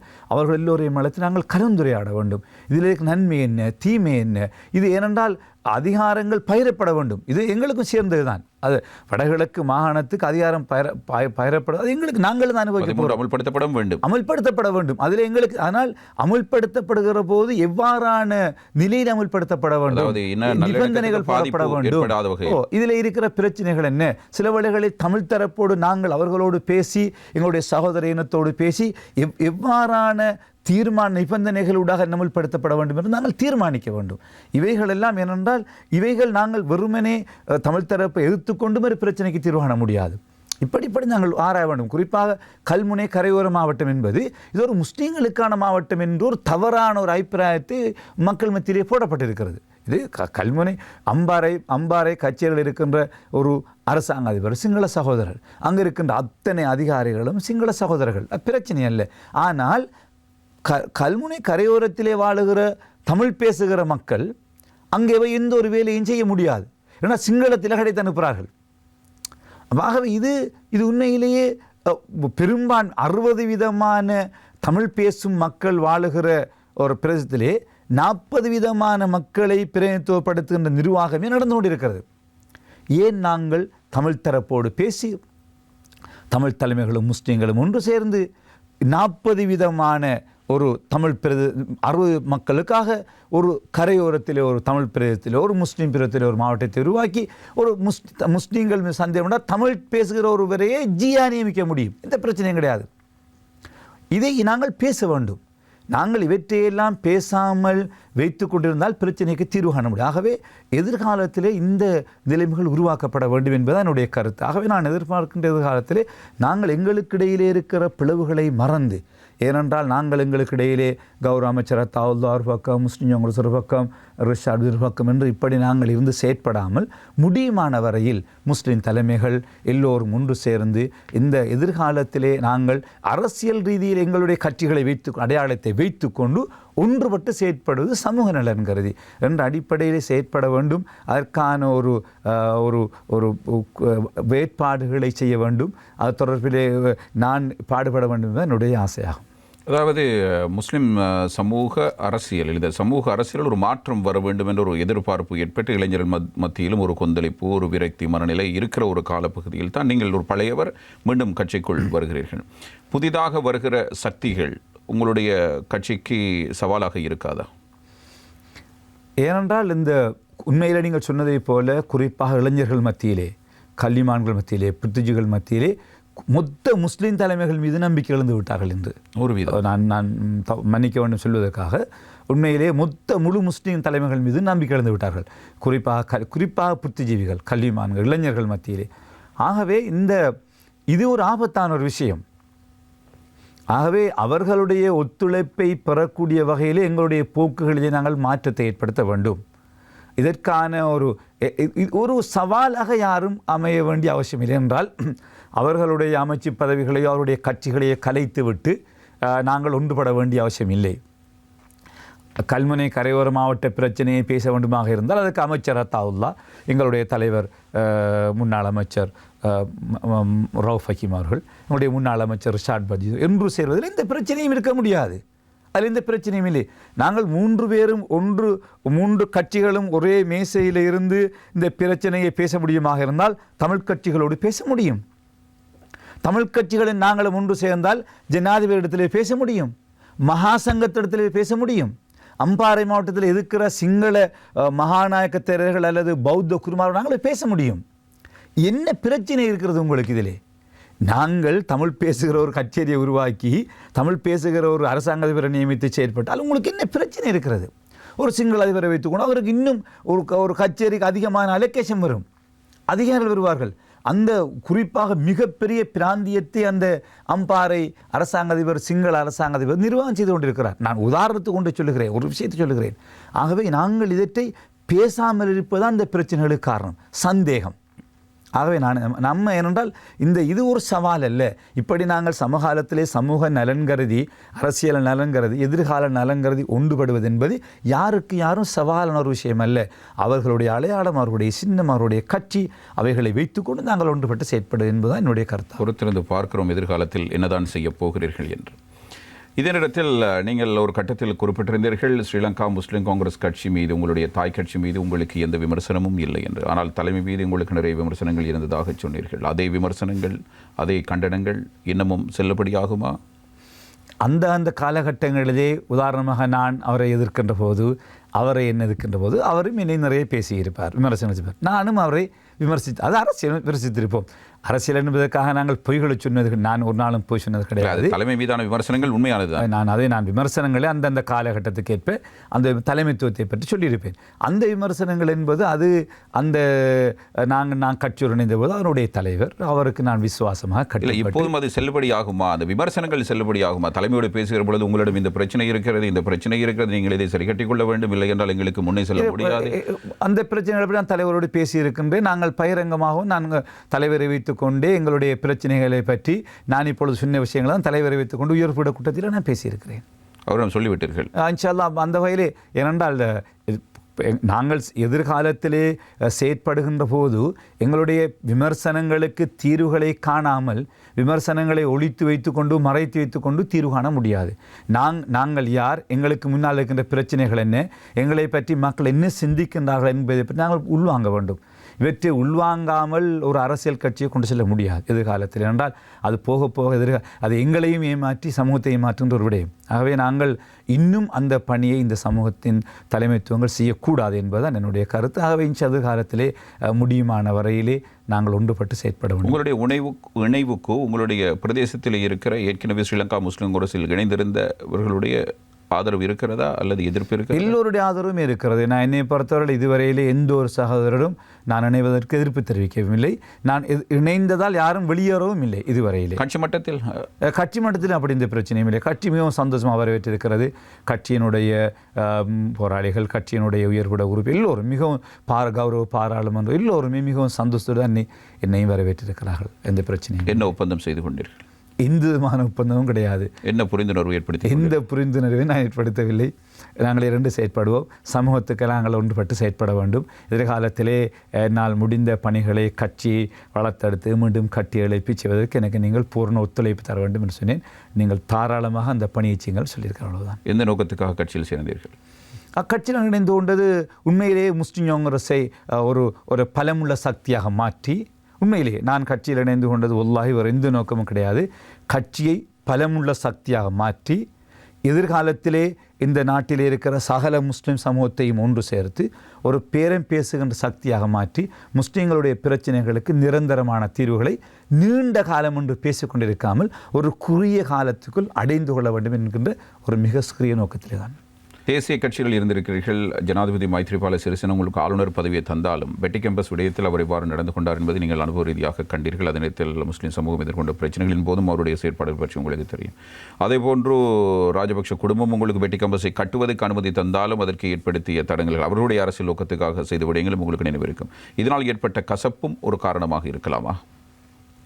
நாங்கள் ஒரு தனியாக நின்று ஒரு பாராளுமன்ற உறுப்பினராக ஒரு தேசிய கட்சியில் நின்று பேரம் பேசுவதை விட ஒரு கூட்டு கட்சியாக இருக்கிற பொழுது, ஒரு பலரை கொண்ட ஒரு பாராளுமன்ற உறுப்பினர் கட்சியாக இருக்கிற பொழுது சில விடயங்களை வெற்றி கொள்வதில் அது எங்களுக்கு சாதகமாக இருக்கும் என்ற ஒரு நோக்கத்தோடு இணைந்து கொண்டிருக்கிறார். உண்மைதான். என்னுடைய கடந்த கால அனுபவங்களின் அடிப்படையிலே குறிப்பாக இன்று இருக்கின்ற முஸ்லீம் பாராளுமன்ற உறுப்பினர்களில் நான் தான் 89ஆம் ஆண்டிலிருந்து பாராளுமன்றத்திலே வந்த ஒருவர். ஆகவே நான் ஒரு மூத்த பாராளுமன்ற உறுப்பினர் என்று கௌரவ் ஃபௌசி ஹாஜருக்கு முன்பு நான் இருந்தவன் பாராளுமன்றத்திலே. ஆக அந்த வகையில் ஒரு மூத்த பாராளுமன்ற உறுப்பினர் நான் சொல்ல முடியும். என்னுடைய கடந்த கால அனுபவங்களின் அடிப்படையிலே நாங்கள் அரசியல் ரீதியாக சமூக பிரச்சனைகளை தீர்ப்பதற்கு ஒன்றுபடுவதிலே தான் எங்களுடைய வெற்றி தங்கியிருக்கிறது.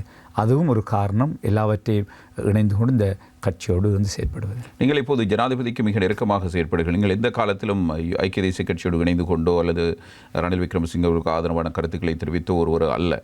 நீங்கள் அன்று பார்த்த பார்வைக்கும் இன்று அவரை பார்க்கிற பார்வைக்கும் இடையில் இருக்கிற வித்தியாசம் என்ன? உண்மையிலே நான் அவரோடு நெருக்கமாக பழகியது கிடையாது. எனக்கு தெரியும், அவர் ஜனாதிபதி என்று பிரதமர் என்று நான் பழகியிருக்கிறேன். கடந்த அந்த பேட்டி கேம்பஸ் மற்ற இந்த பொருளாதார சம்பந்தமான நான் அவரோடு பல தடவைகள் அவருடைய வீட்டுக்கு சென்று அவரோடு சந்தித்து கலந்துரையாடியிருக்கிறேன். அவரிடத்தில் உண்மையிலே நிறைய மாற்றம் இருப்பதை நான் கண்டேன். அப்பொழுது அப்படி அல்ல. அவர் ஒழுங்காக பேசவும் மாட்டார், அவர் ஒழுங்காக முகம் கொடுத்து கழிக்கவும் மாட்டார். அவர் என்னோடு மாத்திரமே எல்லோரும் அப்படித்தான். அவர் பெருசாக ஒரு விஷயத்தை கேட்டு உடனடியாக அந்த அட்டென்ட் பண்ணுற அந்த பக்குவம் அவரிடத்தில் இருக்கவில்லை. அப்படியான அவருடைய இயற்கை, அவர் ஒரு ராயல் ஃபேமிலி, ராயல் காலேஜ் என்ற பல விஷயங்கள் இருக்கிறது. ஆனால் இப்பொழுது அப்படி அல்ல. அவர் நான் போகின்ற போதெல்லாம் மிக அன்பாக பேசுவார், டீ தரார் குடிப்பதற்கு மிக கவனமாக இருந்த ஒரு நாளும் அவர் கேட்க மாட்டார் விஷயத்தைனா.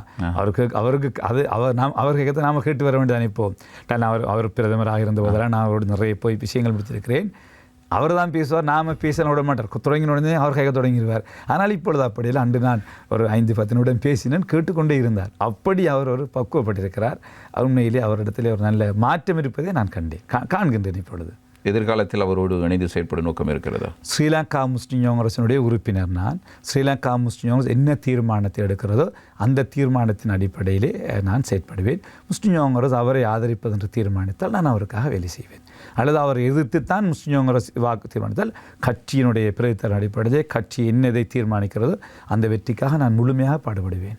ராஜபக்ஷ குடும்பத்தோடு இன்னமும் அன்பும் பாசமும் இருக்கிறதா அல்லது சிறிதளவேனும் மனவருத்தங்கள் இருக்கிறதா? எனக்கு மனவருத்தம் ஒன்றும் இல்லை. அவர்களோடு தொடர்பு குறைவு, இருந்தாலும் பாசம் இருக்கிறது. குறிப்பாக மஹிந்த ராஜபக்ஷ அவர்களோடு எனக்கு எப்பொழுதுமே அன்பு இருக்கிறது, பாசம் இருக்கிறது. வேறு தொடர்பு ஒன்றும் இப்பொழுது கிடையாது. ஸ்ரீலங்கா முஸ்லிம் காங்கிரஸ் சஜித் பிரேமதாசவை ஆதரிக்க முற்பட்டால் ஆதரிப்பீர்களா? நான் முழுமையாக கட்சி தீர்மானத்தை கையில் எடுத்துக்கொண்டு எந்த பணிகளை நான் செய்ய வேண்டும் அந்த அளவு என்னுடைய முழு கட்சி அந்த தீர்மானத்தை அந்த வேட்பாளர் வெற்றி பெறுவதற்கு என்னாலான முழு பணிகளை நான் செய்வேன். இன்ஷா அல்லாஹ். அது உங்களுடைய எண்ணமாக கட்சி என்ற அடிப்படை செய்வேன்.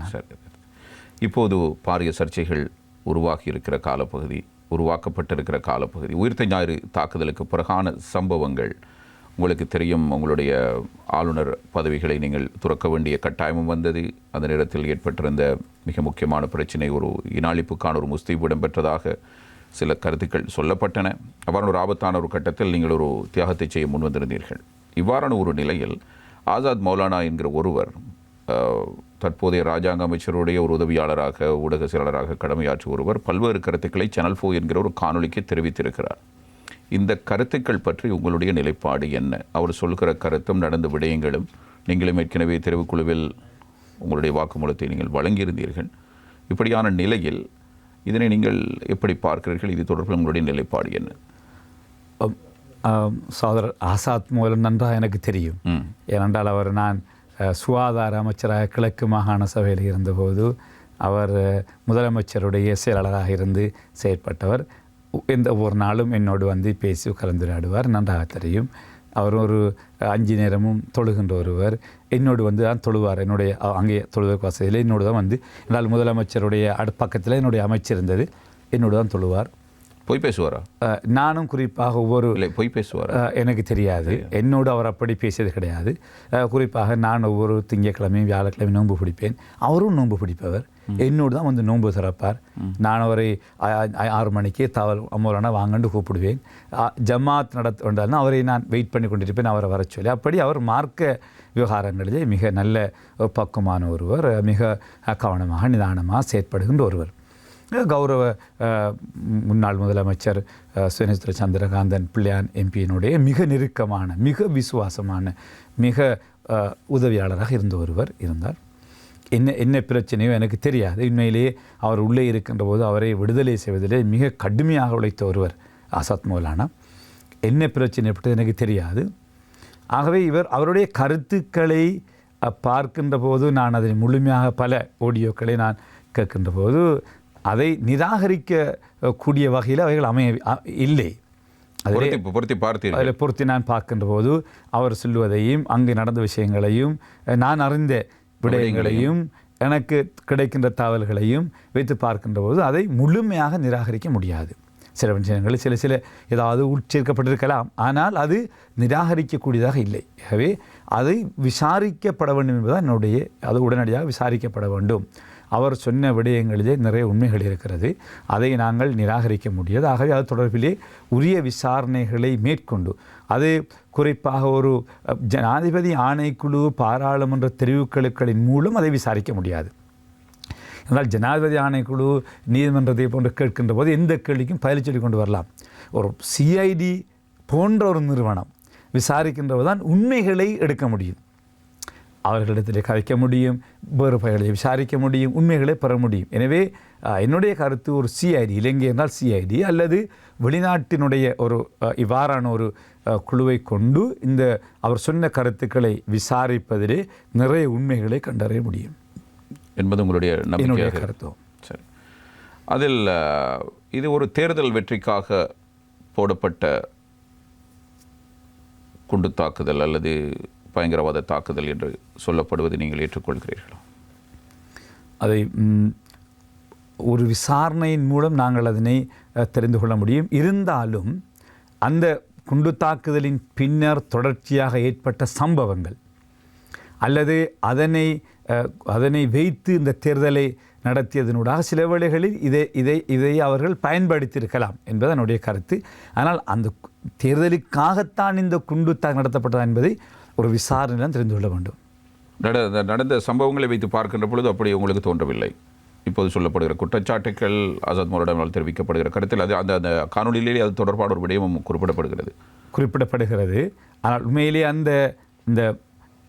அந்த அவ்வாறான ஒன்றை ஏற்படுத்தி பாதுகாப்பு வெற்றிடம் ஒன்று ஏற்படுவதற்கான ஒரு சூழ்நிலைகளை உருவாக்கி இருக்கலாம். என்னுடைய கருத்தின்படி ஒரு நாட்டில் ஒரு பாதுகாப்பு தேவை, அச்சுறுத்தலான ஒரு சூழ்நிலை இருக்கின்ற ஒரு நிலைமை ஏற்படுத்த கூட செய்திருக்கலாம் இருந்திருக்கலாம்.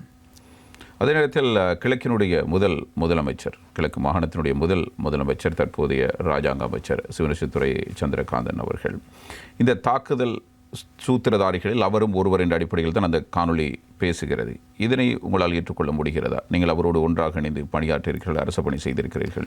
நான் அவரோடு இணைந்து அமைச்சர் என்ற அடிப்படையில் செயற்பட்டிருக்கின்றேன். ஆளுநராக இருந்தபோது கூட அவரோடு தொடர்பு இருந்திருக்கின்றோம். இவர் இதில் சம்பந்தப்பட்டாரா என்கின்ற விடயம் உண்மையிலே எனக்கு தெரியாது.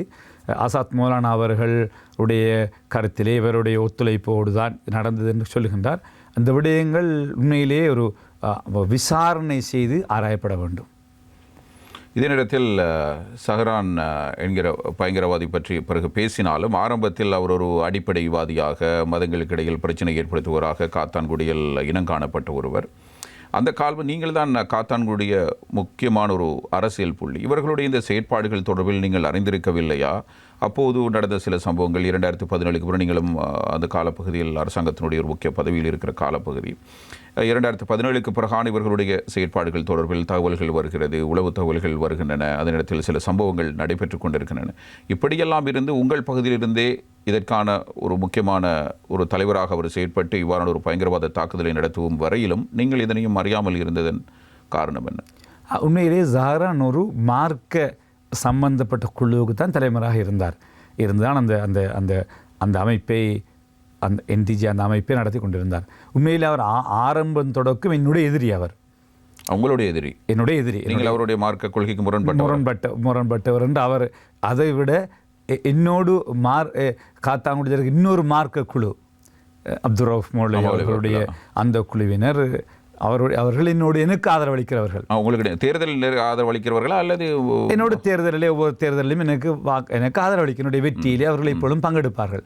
ஆகவே அந்த அடிப்படையிலே நான் தான் அவர்களுக்கு உதவி செய்கிறேன், அவர்களை காப்பாற்றுகின்ற ஒரு ஒரு ஒரு ஒரு தவறான அவர் புரிந்து கொண்டு நான் அபிவிருத்தி என்ற அடிப்படையிலும் சமூகம் என்ற அடிப்படையிலே என்னுடைய பணிகள் எல்லோருக்கும் அமையும். அது சகல இன மக்களுக்கு நான் பணிகளை செய்வேன், சகல மதத்தவர்களுக்கும் நாங்கள் பணிகளை செய்வோம்.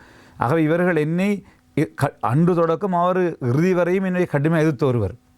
குறிப்பாக நான் நினைக்கிறேன் அவருடைய அந்த அவர் எங்களுடைய அப்துல் ரவுஃப் மௌலவியினுடைய ஆதரவாளர்கள் அதிகமாக வாழுகிற ஒரு பிரதேசத்தில் அலியார் சந்தியிலே வந்து அலியார் சந்தி ஜங்ஷன் என்ற இடத்துல கூட்டம் வைத்தார். அந்த கூட்டத்திலே கடுமையாக அப்துல் ரவுஃப் மௌலவி அவர்களையும் அவருடைய ஆதரவாளர்களையும் தாக்கிய போது 2 சாராருக்கு இடையிலே ஒரு மோதல் ஏற்பட்டது.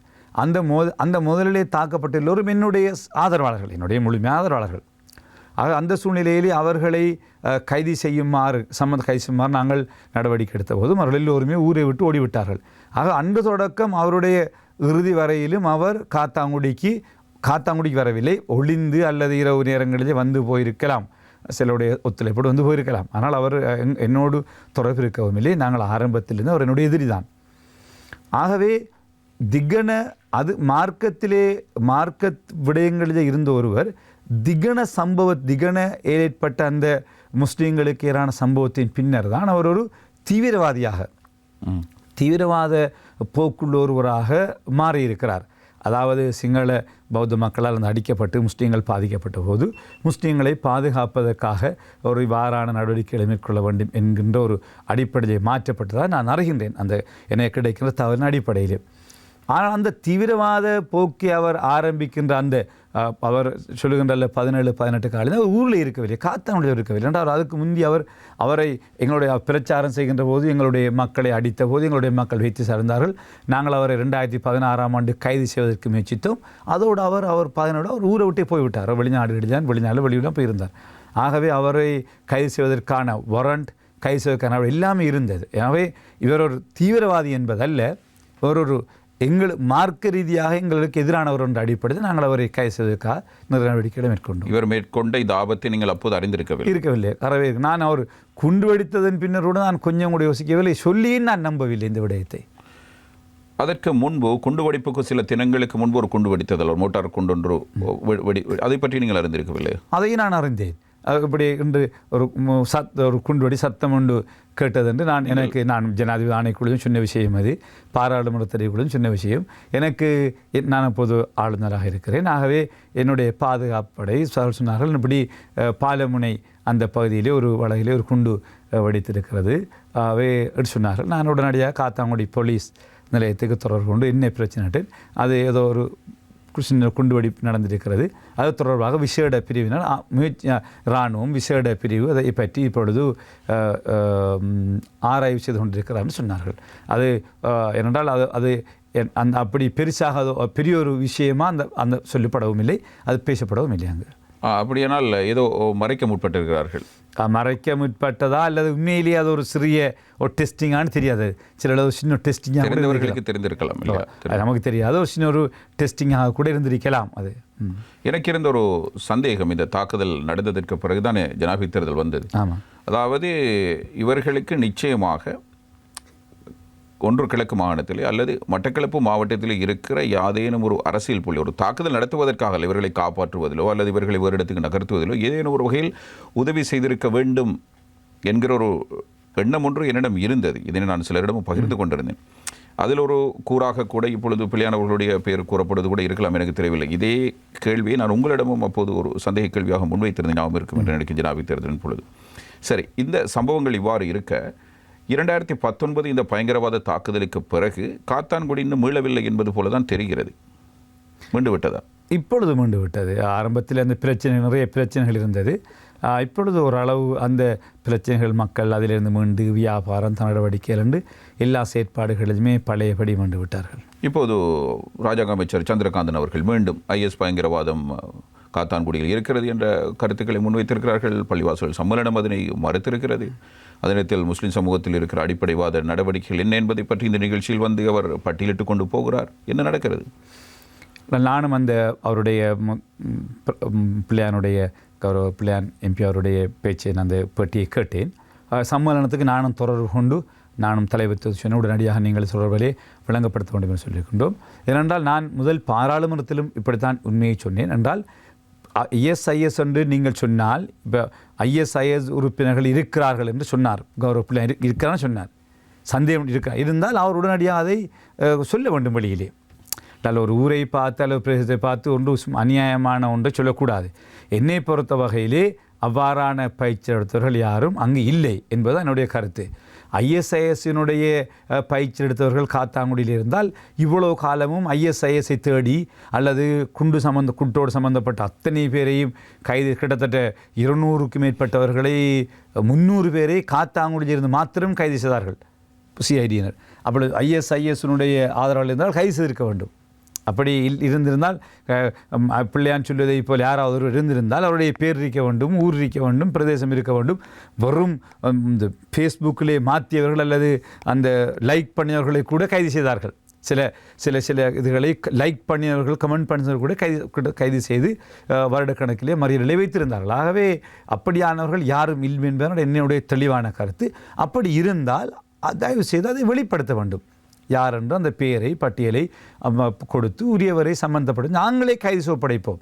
அதை நீங்கள் சம்மேளனத்தில் ஒப்படைத்தால் சம்மேளனம் பள்ளிவாசல்களில் நாங்கள் அவர்களை கைது செய்து அரசு ஒப்படைக்க ஆயத்தமாக இருக்கிறோம். ஏன் இதற்காக அவருக்கு ஒரு அழுத்தம் கொடுக்கக்கூடாது? அழுத்தம் கொடுக்க வேண்டும் என்ற ஒரு எண்ணம் ஊர் மக்களுக்கு வரவில்லையா? கௌரவ பிள்ளையானுக்கு அவருக்கு தான் நாங்கள் அந்த பேட்டி இன்றும் நான் வேணுமென்றால் இந்த சந்தர்ப்பத்தில் சொல்லி விரும்புகிறேன். கௌரவ பிள்ளையான் அவர்களே, அவர் மாத்திரமல்ல வேறு யாருக்காவது ஒரு சந்தேகம் இருந்தால் காத்தாங்குடி மாத்திரமல்ல இலங்கையில் வேறு எங்காவது, நான் முஸ்லீம்கள் சார்புடைய மொத்தமாக சொல்ல விரும்புகிறேன், இலங்கையில் எந்த மூலையிலேயாவது ஒரு ISIS பயிற்சி எடுத்த பயங்கரவாதி ஒருவர் இருக்கிறார் என்று நீங்கள் கண்டால் தயவு செய்து சம்பந்தப்பட்ட நிர்வாகங்களோடு அல்லது பள்ளி தலைமைகளோடு தொடர்பு கொண்டு எங்களை தாருங்கள். நாங்கள் அவர்களை கைது செய்து ஒப்படைக்கிறோம். ஏனென்றால் இன்னும் அவ்வாறான ஒரு பயங்கரவாதம் இந்த நாட்டில் இடம்பெறக்கூடாது. முஸ்லீம்களுக்கு அவ்வாறான ஒரு தலைகுனி ஏற்படக்கூடாது. அல்லது இவ்வாறான பேரினவாத சக்திகளுக்கு நாங்கள் இரையாகிவிடக்கூடாது என்பதுதான் எங்களுடைய முழுமையான பொறுப்பும் கருத்தும். ஆகவே அதுக்கு நாங்கள் ஒருபோதும் நாங்கள் அனுமதிக்கவும் முடியாது. ஆகவே இருந்தால் அவர்களை கைது செய்ய வேண்டும். அதை விடுத்து வெறுமனே வந்து பேட்டிகளிலும் கூட்டங்களிலும் பாராளுமன்றத்தில் பேசுவது உண்மையிலே ஒரு சமூகத்தை பற்றி அல்லது ஒரு பிரதேசத்தை பற்றி அவமதிக்கின்ற ஒரு செயற்பாடாகத்தான் நாங்கள் பார்க்கின்றோம். ஒரு தடவை எனக்கு இப்போது தான் நினைவுக்கு வருகிறது. விஜயதாச ராஜபக்ஷ அவர்கள் நாடாளுமன்றத்தில் உரையாற்றும் போது நிறைய முஸ்லீம் எம்பிக்கள் அவருடைய கருத்துக்கு எதிர்கருத்துக்கள் வெளிப்படுத்தியிருந்தார்கள். ISIல் இருக்கிறார்கள், பயங்கரவாதிகளாக இருக்கிறார்கள், பயிற்சி எடுத்துக் கொண்டிருக்கிறார்கள் ஒரு கருத்தினை அவர் முன்வைத்திருந்தார். அது பொழுது பாரதூரமான ஒரு விடயமாக பார்க்கப்பட்ட பொழுது அதிலும் உங்களுடைய கருத்து மிக கடுமையானதாக இருந்தது. நீங்கள் இப்படியே செய்து கொண்டு போனால் முஸ்லீம் இளைஞர்கள் ஆயுதம் தூக்க வேண்டிய நிலைமைக்கு வருவார்கள் என்கிற அடிப்படையில் ஒரு கருத்தினை தெரிவித்திருந்தார்கள். அப்படியானால் நீங்களும் இதற்கு ஒரு காரணமா என்கிற ஒரு கேள்வி எழுகிறது. அல்லது நீங்கள் அப்போதைய இருந்த அரசியல் சூழ்நிலைக்கு உங்களுடைய அரசியல் வெற்றிக்காக அப்படி ஒரு கருத்தினை நீங்கள் பயன்படுத்தினார் அல்லது அப்படி சொல்ல வைக்கப்பட்டீர்களா? அப்படி எந்த நான் சொன்ன விடயம் என்னென்றால், நான் ஆயுதம் தூக்குவார் என்று சொன்ன விடயம் வடக்கு கிழக்கையும் இணைப்பதற்கான ஒரு பிரேரணை வைக்கப்பட்டது. ஒரு பாராளுமன்றத்திலே ஒரு சம்பந்தமான டிஸ்கஷன் நடந்தது. வடக்கு கிழக்கு இணைய வேண்டும் என்று. அந்த சூழ்நிலையிலே தான் நான் மிக தெளிவாக சொன்னேன், வடக்கு கிழக்கு இணைவதற்கு நாங்கள் ஒருபோதும் அனுமதிக்க முடியாது. ஏனென்றால் முஸ்லீம் சமூகம் வடக்கும் கிழக்கும் இணைந்திருந்த போதுதான் இரத்த ஆறு இது கிழக்கு மாகாணத்திலே. என்று வடக்கு கிழக்கு பிரிந்து கிழக்கு மாகாணத்திலே 3 இன மக்களும் ஒற்றுமையாக நிர்வாகத்தை செய்வதற்கு ஆரம்பித்தார்களோ அன்றிருந்து நாட்டு கிழக்கு மாகாணத்திலே அமைதி நிலவுகிறது. அங்கு ஒரு யுத்தம் கிடையாது, சமாதானம் நிலவுகிறது. ஆகவே இந்த சமாதானத்தை சீர்குலைத்து மீண்டும் வடக்கு கிழக்கை இணைப்பதற்கு யாராவது முனைந்தால் மீண்டும் கிழக்கு மாகாணத்திலே இரத்த ஆறு ஓடும். முஸ்லிம் இளைஞர்கள் ஆயுதங்கள் அதையும் மீறி இந்த அரசாங்கம் வடக்கு கிழக்கு இணைக்க முனைந்தால் கிழக்கு மாகாணத்திலே முஸ்லீம்கள் ஆயுதம் ஏந்துவதை யாராலும் தடுத்து நிறுத்த முடியாதுன்னு நான் சொன்னேன். அதுதான் நான் சொன்னேன். இதற்கு சம்பந்தம் இல்லை, இதற்கு எந்த சம்பந்தம் கிடையாது. அவருடைய கருத்தின் போது நான் உடனடியாக மறுப்பு தெரிவித்தேன். எங்களுடைய கௌரவ அமைச்சர் விஜயதாச ராஜபக்ஷ என்னுடைய நண்பர், அவர் பேசியபோது நான் உடனடியாக நானும் அவருக்கு சொன்னேன், கௌரவ அமைச்சர்களே, உங்களுக்கு அப்படி இருந்தால் 32 பேர் என்னோட சொன்னார் பட்டியல் இருந்தால் உடனடியாக பட்டியல் அவர் ஊர் சொல்லவில்லை, இலங்கையிலே 32 பேர் சொன்னார். நான் சொன்னேன், இருந்தால் உடனடியாக சமர்ப்பியுங்கள், தகவல்களை கொடுங்கள், சிஐடியை கொண்டு கைது செய்யுங்கள். அதை விடுத்து 32,000 32 பேர் 320 பேர் என்றெல்லாம் பாராளுமன்றத்தில் பேசி நீங்கள் ஒரு பிரச்சனையை உண்டு சமூகத்தை பற்றி பிரச்சனை உண்டு பண்ண இருந்தால் உடனடியாக ஒப்படையுங்கள். நீங்களும் அறிந்திருக்கவில்லை, உண்மையிலும் 32 பேர் இருக்கிறார்கள். இருந்தால் 32 பேருடைய 32 பேர் சொன்னால் 32 பேர் இருக்க வேணும். ஒரு சும்மா உள்ள 32 பேர் ISIS பயிற்சி எடுத்து நாட்டில் இருக்கிறார்கள் என்று சொன்னால் ஒரு பட்டியல் இல்லாமல், பேர் இல்லாமல், முகவரி இல்லாமல் சொல்ல முடியாது. அவை நான் உடனடியாக முஜிபுர் ரஹ்மான் எழுப்பி சொன்னால் நான் உடனடியாக எழுப்பி அவருக்கு சொன்னேன், கௌரவ அமைச்சர் அவர்களே, அப்படி 32 பேர் இருந்தால் தேவசம் அந்த பட்டியலை ஒப்படையுங்கள், சிஐடியுடன் ஒப்படையுங்கள், பாதுகாப்புடன் ஒப்படையுங்கள், அவர்களுடைய கைது செய்ய வேண்டும் என்று நாங்கள் அவர்களுக்கு சொன்னோம். ஆகவே அவர் இருந்தால் ஒப்படைச்சிருக்க வேணும், அதுவும் அவர் செய்யவில்லை. அவருக்கு எங்கிருந்து அந்த தகவல் கிடைத்தது எனக்கு தெரியாது. அவர் அதை எந்த தகவல்களையும் சொல்லவும் இல்லை. அவர் ஏன் அந்த தகவலை அப்படி சொன்னார் என்பதை புரிந்து கொண்டிருக்கலாம் பிற்காலத்திலாவது? எனக்கு தெரியாது எதை வைத்து அவர் சொன்னார், எனக்கு தெரியாது. கடைசியில் அவர் சொன்னது நடந்து விட்டது. ISIS சொன்னார், அவர் எந்த தகவலை சொன்னார் எனக்கு தெரியாது.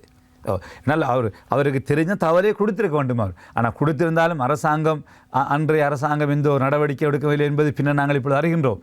இராணுவ புலனாய்வு பிரிவு அல்லது போலீஸ் எதுவுமே எடுக்கவில்லை, அவர்களை கைது செய்ய நடவடிக்கை எடுக்கவில்லை நாங்கள் இப்பொழுது உணர்கின்றோம். ஆனால் அவர் அப்படி இருந்தால் கொடுத்திருக்க வேண்டும். அவர் இவ்வாறு ஒரு விளைச்சத்தனமான தாக்குதல் யாருடைய தவறின் காரணமாக நடந்ததாக நீங்கள் நினைக்கிறீர்கள்? குறிப்பாக இந்த விளைச்சத்தனமான தாக்குதல் இவர்களை வழிநடாத்தியவர்கள், இப்பொழுது இவர்களை இந்த ஜஹரான் குழுவினரை யார் வழிநடாத்தி நடத்தி, ஆனால் ஜஹரான் அவரும் அவனுடைய கூட்டமும் செய்தான் இது மிக பாரிய குண்டெழி தார்த்தவர்கள். அவர்தான் முழு பொறுப்பு. ஜஹரானும் அவருடைய கூட்டமும் இந்த குண்டு தாக்குதலை செய்திருக்கின்றது. இவர்களுடைய வழிகாட்டியவர்கள் யார்? அவர்கள் தான் கண்டுபிடிக்கப்பட்டவர்கள், அவர்கள் தான் இதனுடைய இந்த தாக்குதலுக்கு பின்னாலும் செய்திருக்கிறார்கள். ஆனால் இந்த ஜஹரானுக்கு இவ்வளோ பெரிய தாக்குதலை வழிநடத்தக்கூடிய அல்லது செய்யக்கூடிய சக்தி அல்லது அறிவு அல்லது பலம் இருந்ததா என்றால் எனக்கு சந்தேகம்தான். ஏனென்றால் அவருக்கு மார்க்க ரீதியான அறிவு ஜஹரானுக்கு இருந்ததுங்கிறது உண்மை.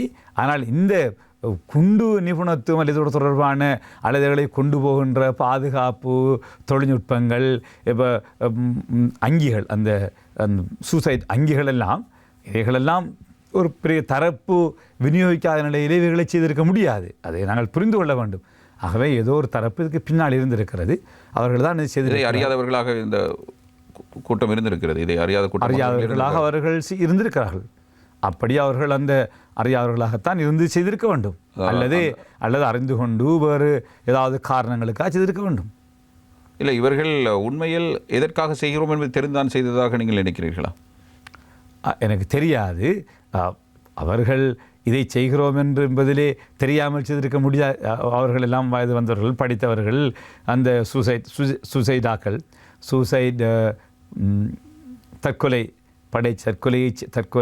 குண்டுதாரிகள், அவர்கள் இந்த சர்ச்சுகள் இந்த இடத்துக்கு தான் குண்டு வைக்கின்றோம் என்று தெரியாமல் செய்திருக்க முடியாது. அவர்கள் தான் செய்திருக்கிறார்கள். இதை யாரோ வழிநடத்தி இருக்கிறார்கள். இல்லை, இவர்களுடைய நோக்கம் அதை நோக்கம் எதற்காக செய்தார் என்பது நமக்கு தெரியாது. ஆகவே இதை வழிநடத்திய ஒரு கூட்டம் அவர்களை தவறாக வழிநடத்தி இதை செய்திருக்கிறார் என்பதுதான் என்னுடைய கருத்து. அது உள்நாட்டு சக்தியா வெளிநாட்டு சக்தியா என்பது எல்லாமே இருக்கிறது. வெளிநாட்டு சக்தியும் இருக்கிறது, உள்நாட்டு சக்தியும் இருக்கிறது. உங்களுடைய வெளிநாட்டு சக்தியும் நிறைய இருக்கிறது. சரி, இதே நேரத்தில் இப்போது என்றால் இலங்கையிலே எவ்வாறு அமைதியின்மை ஏற்படுத்தப்பட வேண்டும், இலங்கையிலே ISIS இருக்கிறது, குண்டுதாரிகள் இருக்கிறார்கள் என்ற ஒரு நிலைமை ஏற்படுத்த வேண்டும், அது அந்நிய நாடுகளிலே அவர்களுடைய அரசியல் லாபங்களுக்கு பயன்படுத்த வேண்டும் என்கின்ற தேவைகள் எல்லாம் ஏற்பட்ட ஒரு காலத்தில் அந்த குண்டு வெடித்தது. எதிர்வரும் காலங்களில் உங்களுடைய அரசியல் செயற்பாடுகள் எப்படி அமையும்? எதிர்வரும் காலங்களிலே இன்ஷா அல்லாஹ் முஸ்லிம் காங்கிரஸினுடைய பிரதி தலைவர் என்ற அடிப்படையிலே என்னுடைய கட்சி பணிகளில் நான் அதிகமாக ஈடுபட இருக்கின்றேன், பல்கலைக்கழக வேலைகளோடு. அந்த கட்சி பணிகள் என்பது கட்சி மாத்திரமல்ல, தலைமைத்துவத்தோடு இணைந்து அந்த கட்சியை புனரமைப்பது, சமூகத்துடைய பிரச்சினைகளை தீர்த்து வைப்பதிலும் அதிக கவனம் செலுத்துவதற்கு நான் தீர்மானித்திருக்கிறேன். நன்றி முன்னாள் ஆளுநர் அவர்களை. நாங்கள் 1.5 மணி நேரத்துக்கும் அதிகமாக உரையாடி இருக்கிறோம் என்று நினைக்கிறேன்.